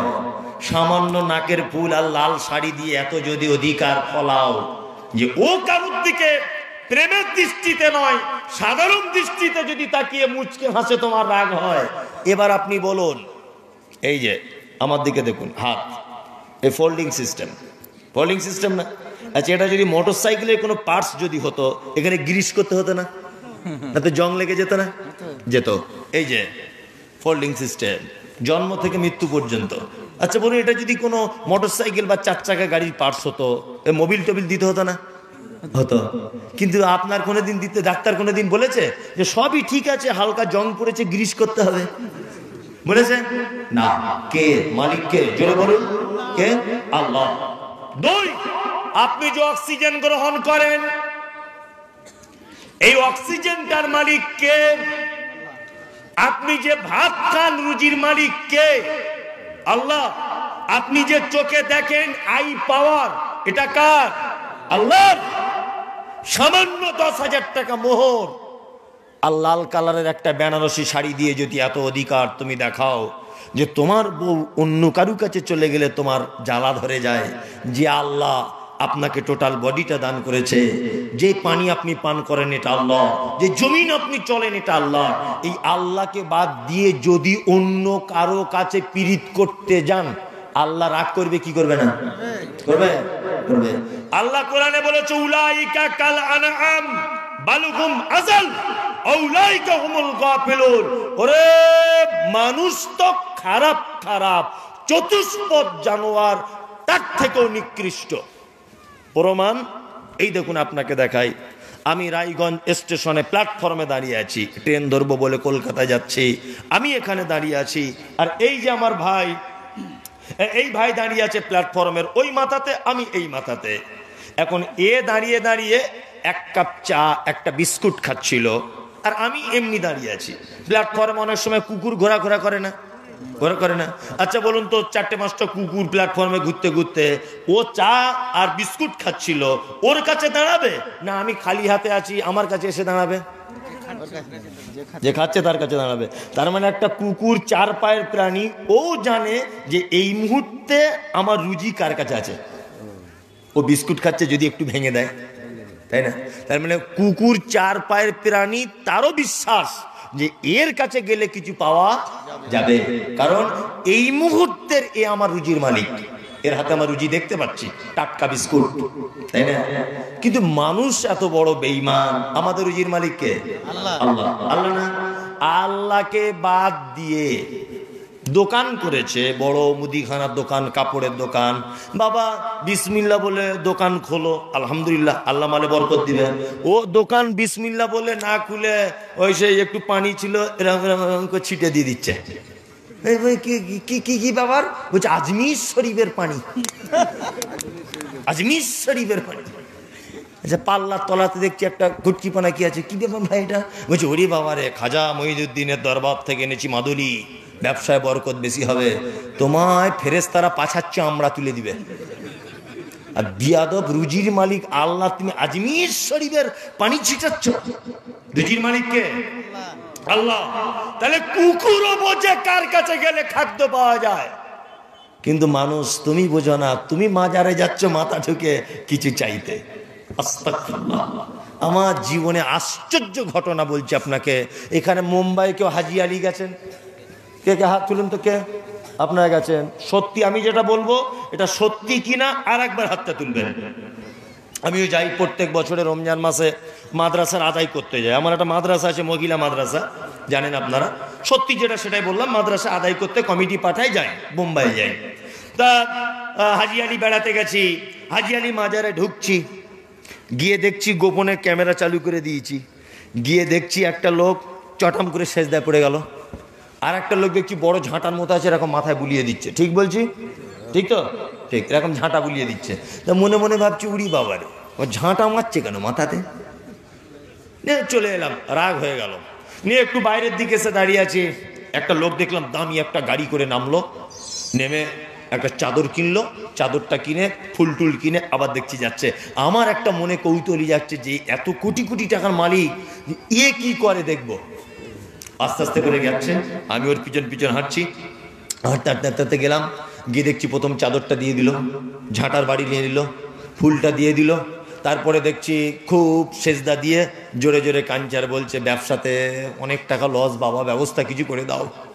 সব দোয়া করার পরে দেখছি 10,000 টাকার একটা বান্ডিল, 10,000 কি 15,000 জানি না, একটা টাকার বান্ডিল ওই বাক্সয় দিয়ে চলে আসছে। তখন আমি মনে মনে ভাবলাম যে আল্লাহ, অন্য অন্য জায়গায় আজাব গজব কেন তুমি দাও, এই জায়গাটা একটু দেখতে পাচ্ছ না? হ্যাঁ, এই জায়গাটা একটু ব্যবস্থা করো। রাস্তাতে মোটামুটি যেতে গিয়ে 100টা কানা অন্ধ ফকির খুঁজে পাবেন, পাবেন না? কানা অন্ধ ফকির অভাবী, তাদেরকে 1 টাকা দিল না, গিয়ে মরা মানুষের মাজারে 20,000 টাকা দিয়ে চলে এলো। শুধু তাই নয়, আমি মনে মনে একটা শিক্ষা গ্রহণ করলাম যে অন্ধ, কানা, কোড়া, কুঁজো, ল্যাংড়া, এরা বুঝতে পেরেছে মরা মানুষের দরবারে মাল পাওয়া যায় না, ওই জন্য জ্যান্ত মানুষের কাছে থালা নিয়ে বসে আছে। ভালো করে বুঝবেন, অন্ধ লোক বুঝতে পেরেছে বাবার মাজারে কিছু মাল নেই, ওই জন্য জ্যান্ত মানুষের কাছে থালা পাচ্ছে।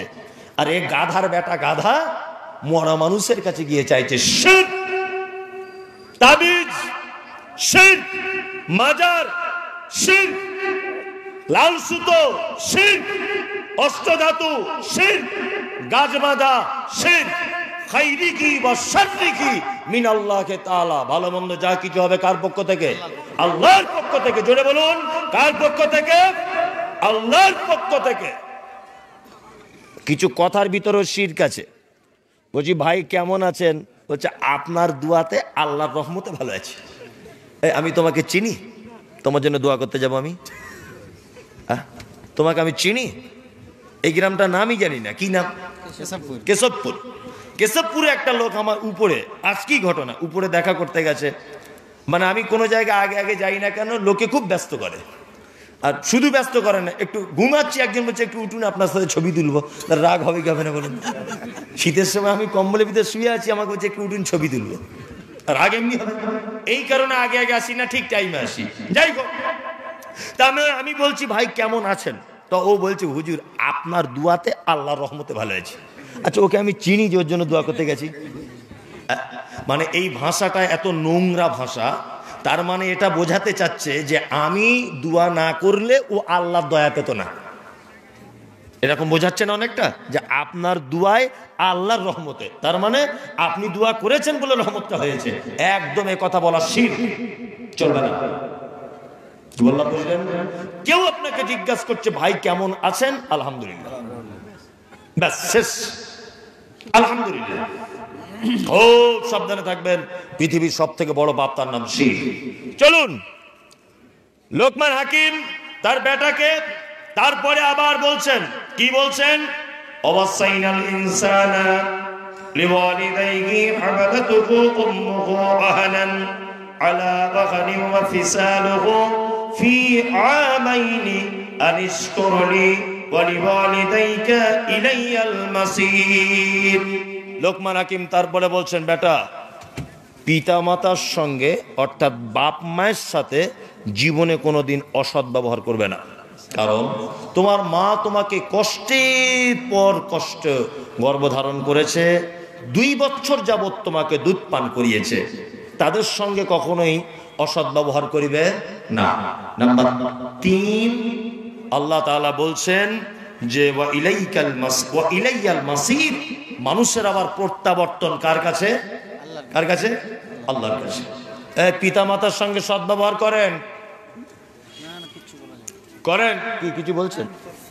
পিতামাতার সঙ্গে আদায়ের ব্যাপারটা হ্যাঁ বলছি, আমি লাইন করছি, আপনি দাঁড়ান, লাইন আমি ঠিক করছি। আপনি চালান। হ্যাঁ আপনি থামুন সবাই, আমি ঠিক লাইন করছি। ওই লাইন মহিলাদের ব্যাপারে কি করব? ওদের ব্যাপারে বলবো? ও ওদের ব্যাপারে বলবো? আচ্ছা আচ্ছা আচ্ছা, যে কথা বলছিলাম পিতা মাতা, এদের সঙ্গে সদ্ব্যবহার করতে হবে, হবে না? হবে। এখানে হয় পিতা মাতারা সদ্ব্যবহার পাচ্ছে? পাচ্ছে? অনেকটা পায় না। না পাওয়ার কারণে অনেক কারণ আছে, অনেক কারণ। তার মধ্যে একটা কারণ আমার চোখে যেটা ধরা পড়ে, যে আমরা প্রত্যেক গার্জেন বাড়িতে একটা আল্লাহওয়ালি বউ মানতে পারিনি। তাই মুহাম্মদ সাল্লাল্লাহু আলাইহি ওয়াসাল্লাম বলেছেন, একটা নারীকে 4টে গুণ দেখে বিয়ে করো। কটা? 4টা। 1, সুন্দরী কিনা দেখো। 2, অর্থ আছে কিনা দেখো। 3, বংশ ভালো কিনা দেখো। 4, দিনদারিতে আছে কিনা দেখো। মুহাম্মদ সাল্লাল্লাহু আলাইহি ওয়াসাল্লাম তারপরে বলছেন, তার যদি টাকা না থাকে, যদি সুন্দরী নাও হয়, বংশ যদি খারাপও হয়, অসুবিধা নেই, তবে দিনদারিতে আছে, ওকে তোমার বেটার বউ হিসাবে আগে প্রাধান্য দাও। প্রথমে তাহলে কি? সুন্দরী দেখতে হবে, তাই না? সুন্দরী মানে চামড়া যার পরিষ্কার, তাই না? হ্যাঁ বোকা, চামড়া মানে সাদা হলেই সুন্দরী। কাজী নজরুলের, সত্যি আমি তো খুব নজরুল ভক্ত, সব জলসাতে নজরুলের কবিতা বলি। কাজী নজরুল বলেছে, ওরে দেখিতে পলাশ ফুল অতি মনোহর, গন্ধ বিনে সবে তারে করে অনাদর, যে আর মনে। এই সিলভার কাপ মাছ বুঝেন? সিলভার কাপ মাছ কালো না সাদা? সাদা না? সাদা। তা ও মাছের কেজি কত? 100-150। আর দেশি মাগুর 1000 টাকা। দেশি শিঙি মাগুর 1000। তা রং কেমন? তার মানে বোঝা যায় যে চামড়া পরিষ্কার হলেই সুন্দরী নয়, গুণ যার ভালো সে সুন্দর। যদি এখানে চামড়ার ব্যাপারেই আসতো, তাহলে যাদের চামড়া কালো, যাদের দাঁত উঁচু, যারা একটু টেঁড়া, যাদের মুখটা একটু বেঁকা, যারা কথা বলতে একটু অসুবিধা হয়, আলতো আলতো ভাবে কথা বলে, এই শ্রেণীর মেয়েরা আল্লাহর নবীর উপরে আঙুল তুলে দিত। কথাটা ভালো করে বুঝবেন। এখানে যদি চামড়ার ব্যবধানে যদি মানুষের মান নির্ণয় করা হতো, তাহলে কালো মেয়েরা, বেঁটেরা, দাঁত উঁচু, টেঁড়া, এরা বলতো যে মুহাম্মদ সাল্লাল্লাহু আলাইহি ওয়াসাল্লাম সুন্দরীদের পক্ষে। কিন্তু এখানে ব্যাখ্যাটা এমন করতে হবে, যার গুণ বেশি সে সুন্দরী বেশি, তাই না? আমরা কি করি? বেটার বহু দেখতে গেছে, এটা সব জায়গাতেই বলি, তো চাচ্ছে তো এই ধান্দায় আছে আর কি। কি বললাম বুঝলেন না? ওই ধান্দায় ঘুরছে। এখন ও মেয়েটাকে বলছে, মা কতটা লেখাপড়া করেছ? তো বলছে, আমি লেখাপড়া এইচএস পাস করে বাড়িতে বসে আছি। তো বলছে, এখন কি করো মা? তো বলছে, এখন কিছু করি না, কি করবো, বাড়িতে আব্বার ব্যবসা ট্যাবসাগুলো দেখি, আরে মাঝে সাঝে আব্বা একটা ফোন কিনে দিয়েছে, টিকটকে ভিডিও করি, টিকটকে ভিডিও নিয়ে। চাচা তখন একদম বলছে, এক চান্সে মেয়ে পছন্দ, মানে ওর তো মেয়ে পছন্দের ব্যাপার না, 5টা দোকান পছন্দ ওর আর কি, ঘটনা বুঝে নেন। বাড়ি এসে ওর বউকে বলছে, শোনো শাকিলার মা, সাংঘাতিক ব্যাপার, আমাদের এই এলাকাতে ওরকম মেয়ে নাই। বলছে, কারণ কি? বলছে, দেখতেও যেমন, আর শুধু যেমন তেমন না, তো ওই টিকটকের নায়িকাও বটে, আবার ড্যান্স করে আমাদের বৌমা। বলছে, তাই নাকি? বলছে, আচ্ছা টিকটকের নায়িকা এনে যদি বুড়ো হয়ে যাবেন, তখন বুড়ো বয়সে কি নায়িকা ঘি মাখিয়ে ভাত আনবে, না ঝাঁটার বাড়ি দেবার বলবে এবারে টিকটক করো, টিকটক বার করছি আর কি করবে না, টিকটক বার করে দেবে, ঘি ভাত খাওয়া হবে না, টিকটক বার করে দেবে দেবে। তার মানে বুড়ো বয়সে যদি একটু শান্তি পেতে চান, তাহলে আল্লাহ বলি দিনদারিনী মহিলাকে আপনার বেটার বৌমা করুন, তাহলে বুড়ো বয়সটা অন্তত ভালো কাটবে। কি বললাম বুঝলেন? চলুন, বাপ মা নারী আমাদের মাঝখানে কয়েকটা সম্পর্কে জড়িত হয়। কয়েকটা সম্পর্কে। এক, বেটি। দুই নম্বর বোন। তিন নম্বর নানি বা ওই কোয়ালিটির দাদি, ওই কোয়ালিটির। আর একটা মা, আর একটা স্ত্রী, তাই না? প্রত্যেক স্তরে স্তরে নারীকে আলাদা আলাদা মর্যাদা দিয়েছেন কে? আল্লাহ এবং মুহাম্মদ সাল্লাল্লাহু আলাইহি ওয়াসাল্লাম। আম্মা জান আয়েশা বলেন, হঠাৎ করে আল্লাহর নবী বাড়িতে নাই, আমি একা একা বাড়িতে আছি, আর একজন মহিলা 2জন কন্যা বাচ্চাকে নিয়ে আমার দরজায় নক করেছে। আয়েশা বলছেন কে? মহিলা বলছেন আমি একজন ভিখারিনী। বাড়িতে কে? বলছে আমি বিশ্ব নবীর বিবি, নাম হলো আমার আয়েশা।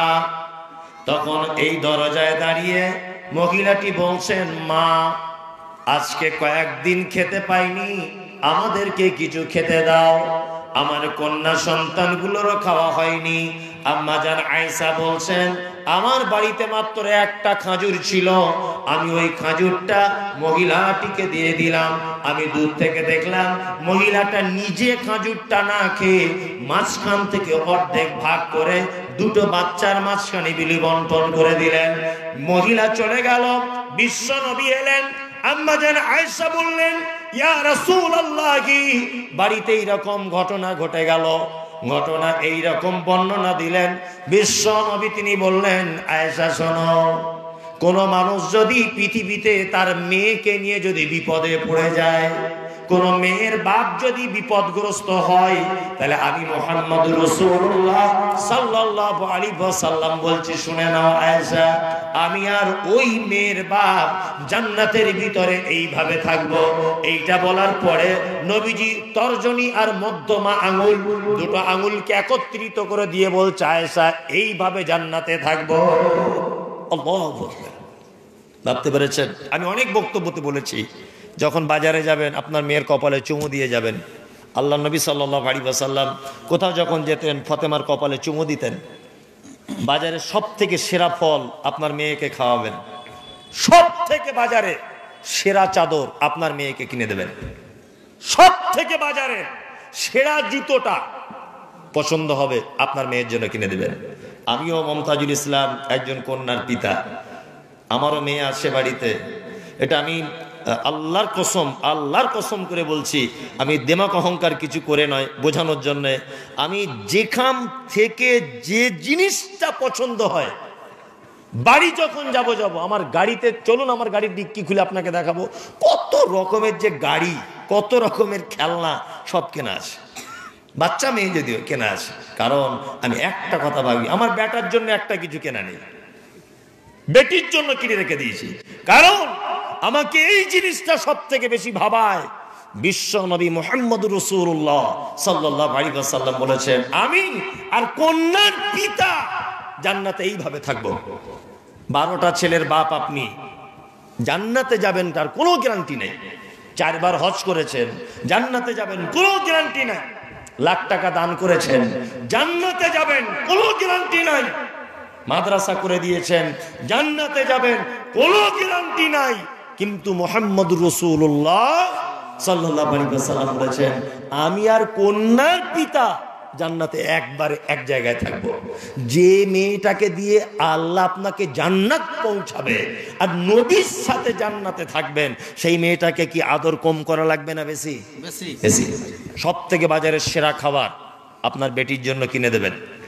আপনার স্ত্রীকে বলবেন, বাড়িতে মাছ রান্না হলে সর্বপ্রথম আমার মেয়েকে সব থেকে ভালোটা দাও, গোস্তের টুকরা আমার মেয়েকে সবার আগে দাও, কারণ আমি এর মাধ্যমে নবীর সাথে জান্নাতে থাকবো। কি চারটিখানি বড় কথা!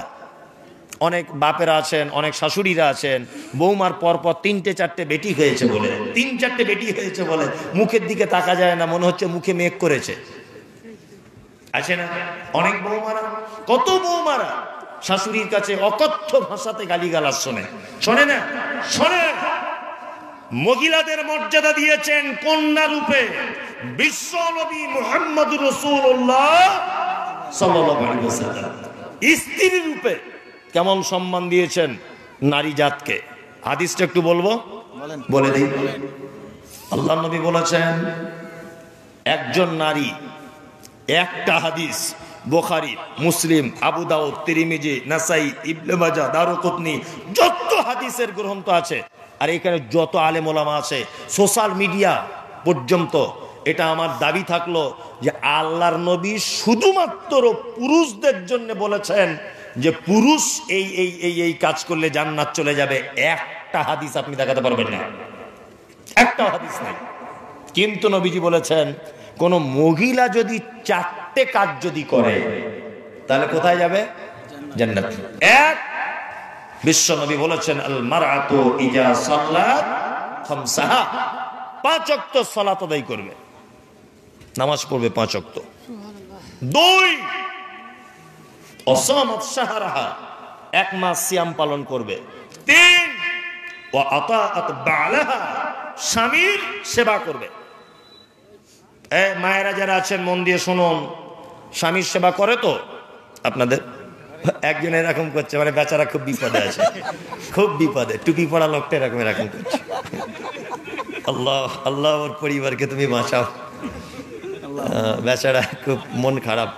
গ্রামের পঞ্চায়েত রানিং মেম্বার কেউ থাকলে কাল সকালে একটু বাড়ি যাবেন, কই তাহলে যাবেন ওর বাড়িতে গিয়ে একটু বিচার টিচার করে দিয়ে আসবেন। সব সময় করছেন না? আল্লাহু আকবার।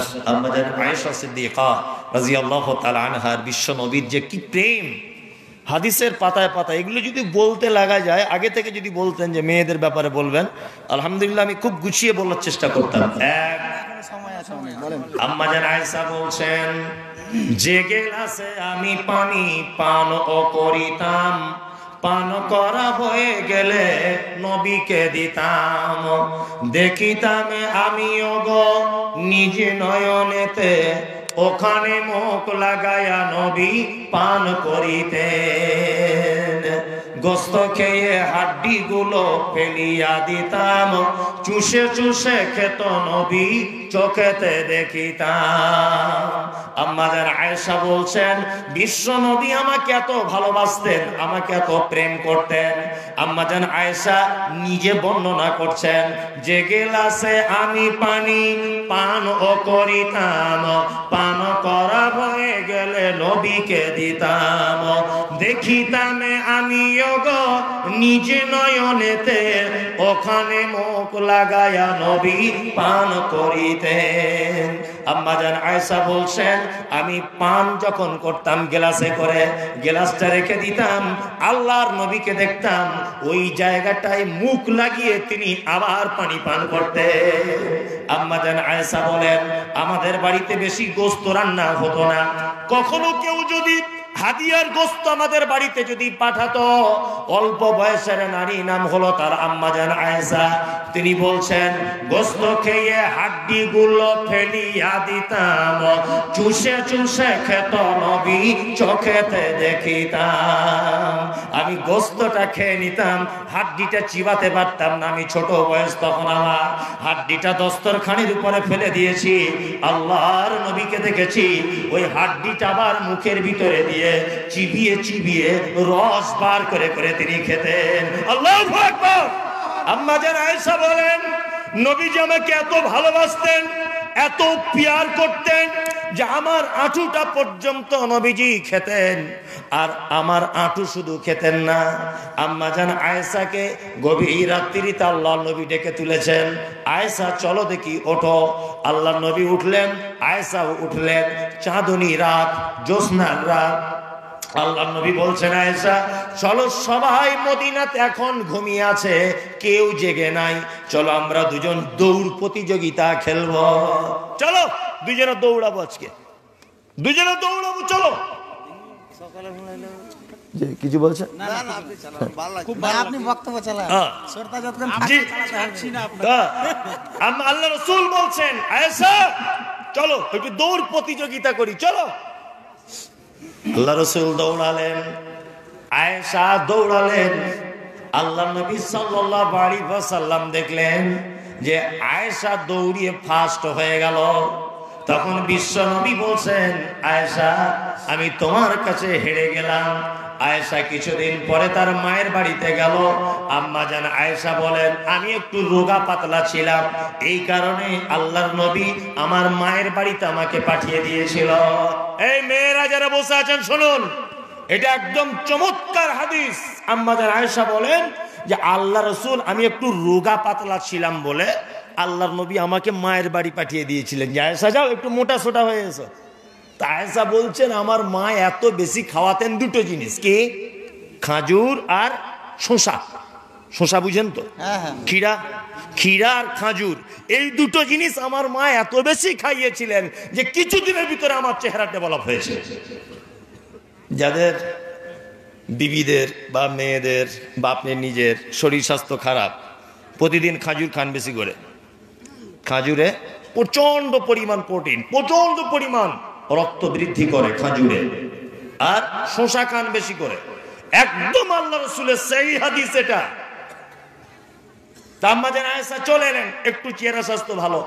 এইবার আল্লাহ রাসূল সাল্লাল্লাহু আলাইহি ওয়াসাল্লাম বলছেন, আর একদিন জ্যোৎস্না রাত্রে আয়েশাকে তুলে, আয়েশা ওঠো, চলো আজকে দৌড় প্রতিযোগিতা করব। সেদিন দৌড় প্রতিযোগিতা করে আম্মা জান আয়েশা সিদ্দিকা রাদিয়াল্লাহু তাআলা আনহা হেরে গেলেন, মানে মোটা হয়ে গেছেন একটু। আল্লাহ রাসূল ফার্স্ট হলেন। তখন আম্মা জান আয়েশা মুখটা একটু ভারী করে নিলেন যে আমি আজকে হেরে গেলাম। তখন আল্লাহ রাসূল বলছেন, আয়েশা সেই দিনের প্রতিশোধ আজকে নিলাম। মানে স্বামী স্ত্রী এত মহব্বত ছিল, দুজনা প্রতিযোগিতা পর্যন্ত করতেন। আর আমাদের স্বামী স্ত্রী মহব্বত আছে? দুজন দুটো মোবাইল নিয়ে, ও ওদিকে পিছন ঘুরিয়ে শুয়ে মোবাইল ঘাঁটছে, এদিকে ঘাঁটছে, মাঝখানে রাত 3টে বেজে গেল, প্রেমও নাই, ভালোবাসা নাই, কথাও নাই, যে যার মতো ঘুমিয়ে গেছে। বাস্তব না? বাস্তব। ও স্বামীর কাছে টাইম দেবে কেমন করে? স্বামী বা স্ত্রীর কাছে টাইম দেবে কেমন করে? ও তো পরের বউ কেমন করে ব্লাউজ পড়ছে এটা মোবাইলে দেখছে। বাস্তব এটা। পরের বউ কেমন করে শাড়ি পরছে এটাও মোবাইলে দেখছে, অথচ নিজের বউ পাশে শুয়ে আছে, কোনো ভুরুক্ষেপই নাই। আল্লাহু আকবার। মায়েরা যারা আছেন, আপনি জান্নাত যদি যেতে চান তাহলে আপনার 3 নম্বরের পদক্ষেপ স্বামীর সেবা করবেন। তবে এখানে একটা কথা বলে দিচ্ছি, শুধু যে মেয়েরা স্বামীর সেবা করবে তা নয়, পুরুষদেরও করতে হবে। ও বউ বলে ও আর আপনি স্বামী বলে লাট সাহেব নয়। কি বললাম বুঝলেন? এবার একটা চমৎকার হাদিস বলে আপনাকে বেড়া জালে ঢেকে দিই। আল্লাহ নবী সাল্লাল্লাহু আলাইহি ওয়াসাল্লাম বলেছেন, ওই পুরুষ মানুষ আল্লাহর নিকটে উত্তম যে পুরুষ মানুষ তার স্ত্রীর কাছে উত্তম। আমি মুহাম্মদ সাল্লাল্লাহু আলাইহি ওয়াসাল্লাম, আমি আমার স্ত্রীদের কাছে উত্তম স্বামী। তার মানে আপনি যে কত ভালো লোক এই সার্টিফিকেট দিতে হবে আপনার স্ত্রীকে। কি বললাম বুঝলেন? আপনার স্ত্রীকে এই সার্টিফিকেট। তবে একটা জিনিস, বউদের কাছে সার্টিফিকেট পাওয়া খুব মুশকিল, খুব মুশকিল। পৃথিবীতে একটা মাত্র প্রাণী আছে, তার নাম বহু বা মেয়ে। এরা যার খায় তার বদনাম করে, তার নাম স্ত্রী। আপনার বাড়িতে যাবে, অন্যজনের বউ আপনার বাড়িতে আপনার বউয়ের সঙ্গে গল্প করছে আর বলছে, আর বলিস না 13 বছর জ্বলছি, 13টা বছর জ্বলছে, আমার আব্বাকে আর কি বলবো, যা দেখে দিয়েছে তাই কপালে ছিল, আর কি বলবো। জীবনে বলবে না যে আমি আমার পুরুষ মানুষটাকে নিয়ে খুব শান্তিতে আছি, জীবনেও বলবে না। কি বললাম বুঝলেন? চলুন, মুহাম্মদ সাল্লাল্লাহু আলাইহি ওয়াসাল্লাম বোকা ছিলেন না জ্ঞানী ছিলেন? সাধারণ জ্ঞানী না মারাত্মক? মারাত্মক। আল্লাহ নবী বলছেন, যে রাতে মিরাজ হলো বিশ্ব নবীজির, নবী বলে জাহান্নামে মহিলাদের ভিড়। একজন মহিলা বলে, বিশ্ব নবীজিরে কোন কারণে বেশিরভাগ যাব জাহান্নামে? প্রথম কারণ হলো অধিক নারীগণ, অল্প ধনেতে তাদের ভরে না কমন। আল্লাহ নবী বলছেন মিরাজের রাত্রিতে গেলাম, জান্নাত দেখলাম, সব গরিব মানুষেরা, ফুচকাওয়ালা, ওই আপনার ফেরিওয়ালা, মাছওয়ালা, রিক্সাওয়ালা, ঠেলাওয়ালা, এরা সব জান্নাতে বসে আছে। আর জাহান্নামে দেখলাম শুধু নারীতে নারীতে ভর্তি জাহান্নাম, আর কোটি কোটি কোটি কোটি টাকার মানুষ, ধনী লোক, মারাত্মক ধনী লোক, এদেরকে সব বেশিরভাগ দেখলাম জাহান্নামের ভিতরে। এ কথা বলছেন কে? মুহাম্মদ সাল্লাল্লাহু আলাইহি ওয়াসাল্লাম। নারীদেরকে জাহান্নামের ভিতরে দেখলেন, তা আল্লাহ রাসূল ফেরত এলেন ওখান থেকে, মিরাজ থেকে ফেরত আসার পরে বক্তব্য রাখতে রাখতে বলছেন, ইয়া মাশারান নিসা তাসাদ্দাকনা, এই নারীরা, আমি তোমাদের অধিকাংশকে জাহান্নাম থেকে দেখে এলাম। ইয়া মাশারান নিসা, এ নারী জাত, তাসাদ্দাকনা, তাড়াতাড়ি করে সাদকা করতে শুরু করো, তাহলে তোমরা জাহান্নাম থেকে বাঁচবে। একজন মহিলা, বুদ্ধিমতী মহিলা আল্লাহ নবীকে বলছেন, আল্লাহ নবী, আপনি পুরুষদের ব্যাপারে কিছু বলছেন না, নারীদের ব্যাপারে কেন বলছেন? নারীরা কি এমন ভুল করেছে? বিশ্বনবী বললেন, প্রথম কারণ হলো অধিক নারীগণ, অল্প ধনেতে তাদের ভরে না মন। তারা জাহান্নামে যাবে, তার একটা কারণ, অল্প জিনিসে মন ভরে না। আচ্ছা, এই কথা বাস্তব না অবাস্তব? বাস্তব না? আপনাকে আর কি বলবো, আমি আমারটাই বলি। কি হয়, আমি বাপের একটাই বেটা, সত্যি। আমার 4 বোন, 4 বোনের পরে আমি, মানে আমার মায়ের আমি খুব আদরের বেটা একটাই। তা ছোটতে প্রচন্ড বদমাইশ ছিলাম, এত বদমাইশ যে আমার মা আমার বদমাইশিতে টিকতে পারত না। আমার মনে আছে, আমার আব্বা হাতে দড়ি বেঁধে মাদ্রাসায় নিয়ে যাচ্ছে আমাকে, বলছে চল তোকে মাদ্রাসায় গিয়ে ব্যবস্থা করব। আমার বাড়ি থেকে 200 কিলোমিটার দূরে মাদ্রাসায় ভর্তি করেছে, যাতে আমি পালিয়ে না আসতে পারি। তবুও মোটামুটি 3-4 বার মাদ্রাসায় পড়বো না এই বলে বাড়িতে পালিয়ে এসেছি, কিন্তু বাড়িতে টিকিট আমার আব্বা দেয়নি। আমার আব্বার একটা জিদ, তোকে মৌলবি করবো তবে ছাড়বো, তাতে তুই মরে যাস তবুও ভালো। আল্লাহ হয়তো কবুল করেছিল আমার আব্বা মায়ের দোয়া, ওই জন্য এখানে পৌঁছেছি। যাই হোক, তা আমার স্ত্রী বাড়িতে আছে, যেখান থেকে যেটা ভালো হয় ওর জন্য কিনে নিয়ে যায়। আমার আব্বা একটা বৌমা বলে টুকটাক বয়স্ক মানুষ কিনে দেয়, আমার মাও দেয়। আমার 4টে বোন, একটা ভাবি বলে সবসময় জামা কাপড় দেয়। আমার শ্বশুর শাশুড়ি একটা বেটি বলে সবসময়তেই দেয়। আত্মীয় স্বজনরা সবসময়তেই দেয়। তারপরে আমিও দিই, আমার স্ত্রী নিজেও, বাড়িতে ফেরিওয়ালারা আসে, সব মেয়ে ছেলেরা কাপড় টাপড় বিক্রি করতে, ওদের থেকেও নেয়। মানে বাড়িতে আমার 2 তলা বাড়ির 4-5টা আলমারি শুধু ওরই জামা কাপড়, ওরই। তারপরেও যখন কখনো বাড়ি যাই, গিয়ে বলি চলো না একটু কলকাতায় কোনো রেস্টুরেন্টে গিয়ে ঘুরে আসি, বা তোমার মায়ের বাড়ি যাই, চলো একটু বেরিয়ে আসি, বা চলো একটু চিড়িয়াখানায় বেরিয়ে আসি, ড্রাইভারকে ফোন করি গাড়ি নিয়ে আসুক। তা তখন আমার স্ত্রী বলে, বেশি ভাত করে বকো না, কি পরে যাব, ভালো শাড়ি আছে নাকি যাবার? মানে বছরে 50টা শাড়ি মনে হয় ওকে আমার পরিবারের সবাই মিলে কিনে দেয়। তারপরেও আমাকে ধমকি দিয়ে বলে, কি পরে যাব, ঘোড়ার ডিম, কিছুই পরে যাবার মতো নাই। আমি তার মানে বুঝলাম যে দোষ আসলে এর নয়, আসলে এদের জাতিরই এটা দোষ। এটা মুহাম্মদ সাল্লাল্লাহু আলাইহি ওয়াসাল্লাম বলেছেন। কি বললাম বুঝলেন না?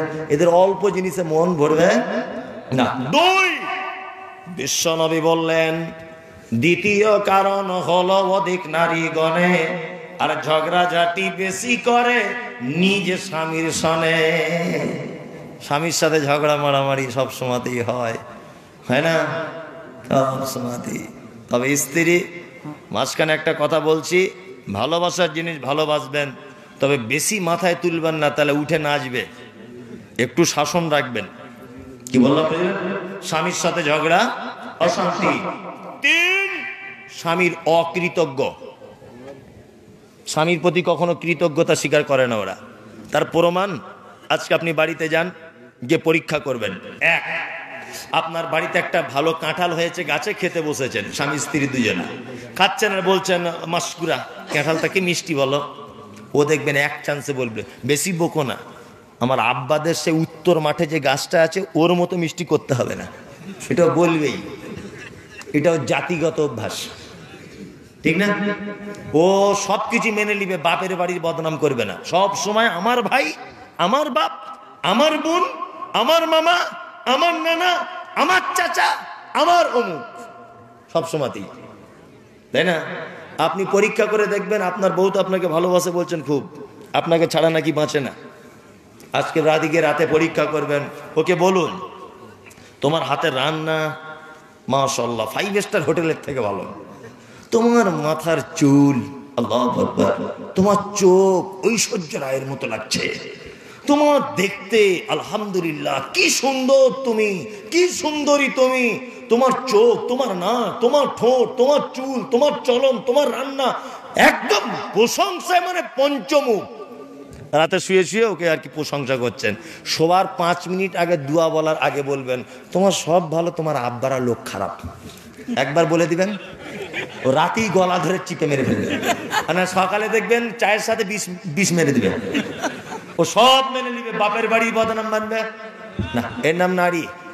কঠিন, এদের পাল্লা যে পড়েছে, আন্ডার প্যান্ট পরে ঘুরেছে। আমার কাছে প্রমাণ আছে, আমি বিনা ডকুমেন্টসে কিছু বলি না, বুঝলেন তো? একটা হেডমাস্টার, আমি নাম বলবো না, হেডমাস্টার স্কুলের লোকটার কাছে আমি পড়াশোনা নিজে করেছি। তার রাস্তা দিয়ে যাচ্ছি, আমি বলবো না কোন জায়গায়, যদি বলি আমার গ্রাম তবু অসুবিধা আছে, ধরে ফেলবে সোশ্যাল মিডিয়াতে, বাড়ি গেলে আমায় আবার চাপ দেবে, ওই জন্য বলছি না। আন্ডার প্যান্ট পরে বসে আছে এরকম ঠ্যাং বার করে মাস্টার, এখান দিয়ে লাল পড়ছে। অনেক বাড়ি টাড়ি যাই না, মাদ্রাসাতেই থাকি আমি আমার স্ত্রী সবাই, অত বছরে 2 বার যাই বাড়িতে। যাওয়ার সময় আমার একটা ভাইকে জিজ্ঞেস করছি এই অবস্থা কেন মাস্টারের, এ তো সে অমুক হেডমাস্টার। বলছে হ্যাঁ, তাই আমাকে বলছে তুই শুনিস নি? এই জন্য শুনিনি তো। বলছে সে প্রাইভেট পড়াতে গিয়ে আর একটা মেয়েকে দ্বিতীয়বার বিয়ে করেছিল, এই 2 বইয়ের টেনশনে ও পাগল হয়ে গেছে। সত্যি সত্যি, এর নাম নারী। বিদ্যানের বিদ্যা নষ্ট করে দেয়, কোটিপতির ধন নষ্ট করে দেয়, সুস্থ পুরুষকে অসুস্থ করে দেয়। এর পাল্লাতে যে বেশি এর মোহে পড়েছে, তার পাগল হওয়া ছাড়া কোনো উপায় নাই। ওই জন্য ডিস্টেন্স বজায় রাখবেন। আমি মাঝখানে বালিশ দিতে বলিনি, কিন্তু আমি বলছি যে একটু ডিস্টেন্স, মানে ওদের থেকে একটু দূরে থাকবেন। কি বললাম বুঝলেন? তবে হ্যাঁ, ওর কাছ থেকে যদি আপনি মনে করেন সারা রাত ও আমায় পা টিপে দিক, সারা রাত আমার মাথা টিপে দিক, তাহলে ওর একটু প্রশংসা করে দেবেন যে সত্যি অনেকদিন পরে আজকে ডাল রান্না খেলাম, তোমার হাতের মতো ডাল রান্না জীবনে কোনো মুখে লাগেনি, অথচ লবণ হয়নি, তবুও বলুন, তবুও বলুন। দেখবেন ও সারা রাত পা টিপছে, মানে ও একটু ভালোবাসার প্রশংসার ভুকা, বুঝলেন তো? ওকে জব্দ করতে গেলে, ওকে আপনার আয়ত্তে রাখতে গেলে শুধু ওর প্রশংসা করবেন। দেখতে জিনিসটা খারাপ হয়েছে, রান্নাটা খারাপ হয়েছে, তবুও বলুন আলহামদুলিল্লাহ, মারাত্মক স্বাদ। দেখবেন আপনার সারা রাত মাথায় তেল দিয়ে দিচ্ছে। এর নাম নারী। মায়েদেরকে বলছি, আপনি যদি জাহান্নাম থেকে বাঁচতে চান, আল্লাহ নবী সাল্লাল্লাহু আলাইহি ওয়াসাল্লাম বলেছেন 4 নম্বর তুমি জাহান্নাম যাবে, তুমি গীবত করো, পরনিন্দা। কি বললাম বুঝলেন? পরনিন্দা, গীবত। এই যে বসে আছে ভাবছেন কি ফেরেশতা নাকি? এখানে যারা বসে আছে ভাবছেন ফেরেশতা, কি করছে ওখানে আল্লাহ ছাড়া কেউ জানে না। কি বললাম বুঝলেন? একটা মেয়ে জলসা শুনতে আসছে, তা আস্তে আস্তে দেখেছে সাইফুলের বেটি আর মমতাজুল ইসলামের বেটা রাস্তাতে একটু কুটুর পুটুর কিছু হয়েছে, বুঝে নেন, রাস্তায় ঝামেলা চলছে। তা ওই মেয়েটা দেখে এসে প্যান্ডেলে আর একটা মেয়েকে বলছে বুবু শুনেছিস? তা বলছে কি শুনিনি তো। বলছে আল্লাহর কসম করে বল কাউকে বলবি না। বলছে আল্লাহর কসম, আমার মরা নানির কসম কাউকে বলবো না। কি ঘটনা বল। বলছে না বাবা, বলতে ভয় লাগছে, যদি তুই কাউকে বলে দিস। বলছে না আল্লাহর কসম বলবো না। বলছে সত্যি বলছি? সত্যি বলছি। বলছে মমতাজুলের বেটা আর সাইফুলের বেটি রাস্তায় ধরা পড়েছে, কাউকে বলিস না। ও শুনে নিল। শুনে নেবার পরে আর একটা মেয়েকে বলছে দেখ বুবু, আল্লাহর কসম বলতে মানা করেছে, তবু তোকেই বলছি। ক্যাপাসিটিটা দেখো। আর একটা মেয়েকে বলছে আল্লাহর কসম বলতে মানা করেছে বুবু, তবু তোকেই বলছি। মমতাজুলের বেটার অমুকের বেটি ধরা পড়েছে। এর নাম নারী। আপনাকে বলে দিলাম, আপনার পরিবারকে যদি সুস্থ রাখতে চান, আজকে থেকে আমার একটা কথা তাবিজের মতো গলায় ঝুলিয়ে রাখুন, পাড়ার কোনো মেয়েকে আপনার বাড়িতে ঢুকতে দেবেন না। কি বললাম বুঝলেন? আপনার সংসার যদি সুস্থ রাখতে চান, তাহলে পাড়ার কোনো মেয়েকে আপনার বাড়ি ঢুকতে দেবেন না। হঠাৎ করে এসে কি বলবে জানেন? ভাবি একটা গোপন কথা আছে। বলছি কি কথা? বলছে না এখন বলা যাবে না, পরে বলবো। বলে দিয়ে চলে গেল। তারপর বলছে কি হলো? বলছে ভাই ওই পুকুর পাড়ে ফোনে প্রায় 2 ঘন্টা কার সঙ্গে কথা বলছে। আমার মনে হয় ফটিকের বউয়ের সাথে কোনো ব্যাপার আছে। এই যে বলে দিয়ে চলে গেল, কিয়ামত পর্যন্ত আপনার বউ আপনাকে আর ভালোবাসবে না, সন্দেহ ঢুকিয়ে দিয়ে গেল। কি বললাম বুঝলেন? এটা একটা ইনজেকশন, আপনার পাড়ার মেয়ের পক্ষেই সম্ভব। ওই জন্য আপনার বাড়িতে 4 জন পুরুষ মানুষকে ঢোকান, যদি পর্দার ব্যবস্থা থাকে, গল্প করুন, চা পানি খান, পাড়ার কোনো মেয়েকে ঢুকতে দেবেন না। আপনার সঙ্গে আপনার বৌমার, শ্বশুরের সঙ্গে বৌমার এনি টাইম ঝগড়া বাজিয়ে দিয়ে চলে যাবে। মুহাম্মদ সাল্লাল্লাহু আলাইহি ওয়াসাল্লাম বোকা ছিলেন না, জ্ঞানী মানুষ ছিলেন, তাই না? ওই জন্য একদম বাঁধ বেঁধে দিয়েছেন, নারী তুমি জাহান্নাম চলে যাবে, গীবত করা বন্ধ করো, চলো। আল্লাহ নবী সাল্লাল্লাহু আলাইহি ওয়াসাল্লাম তারপরে বলছেন, ওয়াহসানাত ফারজাহা, নারী তুমি তোমার লজ্জাস্থানে হেফাজত করো, ফাতাদখুল মিন আইয়াবুয়াবিল জান্নাতি সাআত, তাহলে জান্নাতের যে কোনো দরজা দিয়ে তুমি ঢুকে যেতে পারবে। শেষ পজিশন কি বললেন নবী? পর্দা। পর্দা এখানে আছে? আছে, পর্দা আছে? আছে, আলহামদুলিল্লাহ। পর্দা তো আছেই, আলহামদুলিল্লাহ। যদি না থাকে তাহলে পর্দার ব্যবস্থা করুন। মায়েদের এতক্ষণ ছোট বড় করে অনেক কিছু বললাম, আপনারা রাগ করবেন না। রাগ করো না বলছি আমি, সনদিয়া মন কেমন এতে মোদের ঘরে নারীর আগমন। যতই করো নামাজ রোজা দেখাও পরেজ গাড়ি, বাজারেতে কিনলে শাড়ির সঙ্গে পাবো নারী। আসল নারী মা হাওয়া এলো দুনিয়াতে, ওই নারী হতে এত নারী হিসাবকে বা রাখে। বর্তমানে দেখি শুধু নারীর আমদানি, নারীর ফটোয় ব্যবসা চালায় হাজারো দোকানি। মৌলভী ও মাওলানার হাজি গাজী ভাই, বর্তমানে নারীর হাতে বাঁচার উপায় নাই। রেডিও টেলিভিশন আরো সিনেমা হলে, আর দলে দলে যাচ্ছে পুরুষ নারী আছে বলে। দেশলাইটা হাতে নিয়ে ঠুকতে যাব কাঠি, ঠোকার আগে তার উপরে আছে নারীর পাটি। নববর্ষের দিনে দেখো হাজার দোকানদার নারী মার্কা ফটো দিয়ে দিচ্ছে ক্যালেন্ডার। বাজারেতে চা বিস্কুট আনবে সবাই কিনে, সেটাই দেখো নারীর ফটো বিস্কুটের ওই টিনে। আলকাতরা টিনে দেখো নারীর ফটো আছে, বেশি দামে আলকাতরা বিক্রি হবে বলে। পানের সঙ্গে জর্দা খাবে 300 পাতির কোটো, সেটাই দেখো বাদানাইকো আছে নারীর ফটো। পানের সঙ্গে জর্দা খাবে 300 পাতির কোটো, সেটাই দেখো বাদানাইকো আছে নারীর ফটো। নিজের টাকায় সাবান কিনে ময়লা দূর করে, ময়লা দূর যেমন তেমন নারীর প্যারে পড়ে। ইফকো কিনুন, পটাশ কিনুন, রাসায়নিক সার, তার বস্তার উপর দেখতে পাবে নারীর পিকচার। সাইকেলের ওই সামনের চাকায় মার্কেটের ওই নিচে, সাইকেলের ওই সামনের চাকায় মার্কেটের ওই নিচে, সেটাই দেখো বাদানাইকো নারীর ফটো আছে। তোর বউকে যায় না দেখা যায় না রাস্তাঘাটে, ওই বউকে দেখবে সবাই ভোটের তালিকাতে। আল্লাহ নবী বলেছেন, ওয়াহসানাত ফারজাহা, ও জগতের যত নারীরা, তোমরা তোমার পেট, তোমার পিঠ, তোমার চক্ষু, তোমার হাত, তোমার বডিটাকে তুমি হেফাজত করে নাও। নবী বলেছেন বেপর্দার সঙ্গে চলবে না। যদি তুমি পর্দা করতে পারো, ফাতাদখুল মিন আইয়াবওয়াবিল জান্নাতি সাআত, তাহলে জান্নাতের 8টা দরজার ভিতরে যে কোনো দরজা দিয়ে তুমি প্রবেশ করবে, পৃথিবীর কেউ তোমাকে আটকাবে না। 4 বার হজ করেছে, যে কোনো দরজায় চান্স নাই। হাফেজ সাহেবের যে কোনো দরজায় চান্স নাই, কারি সাহেবের যে কোনো দরজায় চান্স নাই, মাদ্রাসা করেছে যে কোনো দরজায় চান্স নাই। কিন্তু নবী বলেছে যদি 4টে কাজ কোন নারী যদি করে, নামাজ পড়বে, স্বামীর সেবা করবে, আর 1 মাস রোজা রাখবে, পুরুষের থেকে নিজেকে হেফাজতে রাখবে, পর্দা করবে, এই 4টে কাজ করলে আমি নবী বলছি নারী জান্নাতের যে কোনো দরজা দিয়ে ঢুকে যাবে, পৃথিবীর কেউ তাকে আটকাতে যাবে না, কেউ আটকাবে না তাকে। মেয়েদের ব্যাপারে একটুখানি বলতে বলেছিল, বলে দিলাম। আর আমি বক্তব্য দিতে পারছি না, আমার 2 ঘন্টা 15-20 মিনিট হয়ে গেল বক্তব্য দেওয়া। এবার একটু কালেকশন। যারা এখানে বসে আছেন, আমি আদায়কারী বক্তা নয় যদিও, তারপরেও আমার শেষ আবেদন যে মাদ্রাসা এটা আল্লাহর ঘর, আপনারা একটু মাদ্রাসাকে সহযোগিতা করুন, বিনীত অনুরোধ। আল্লাহ নবী সাল্লাল্লাহু আলাইহি ওয়াসাল্লামের হাদিস, দানের কথা বলে এই যে অ্যালার্জি শুরু হয়ে গেল, আর মানুষ থাকবে না। কি আশ্চর্য ব্যাপার!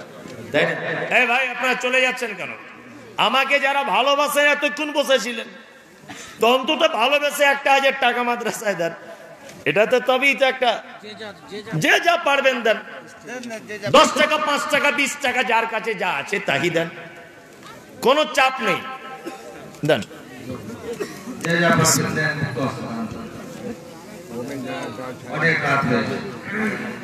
অনেক রাত, আল্লাহ আকবার, 1টা বেজে গেছে। আমি ভেবেছিলাম মনে হয় 12টা পর্যন্ত হবে।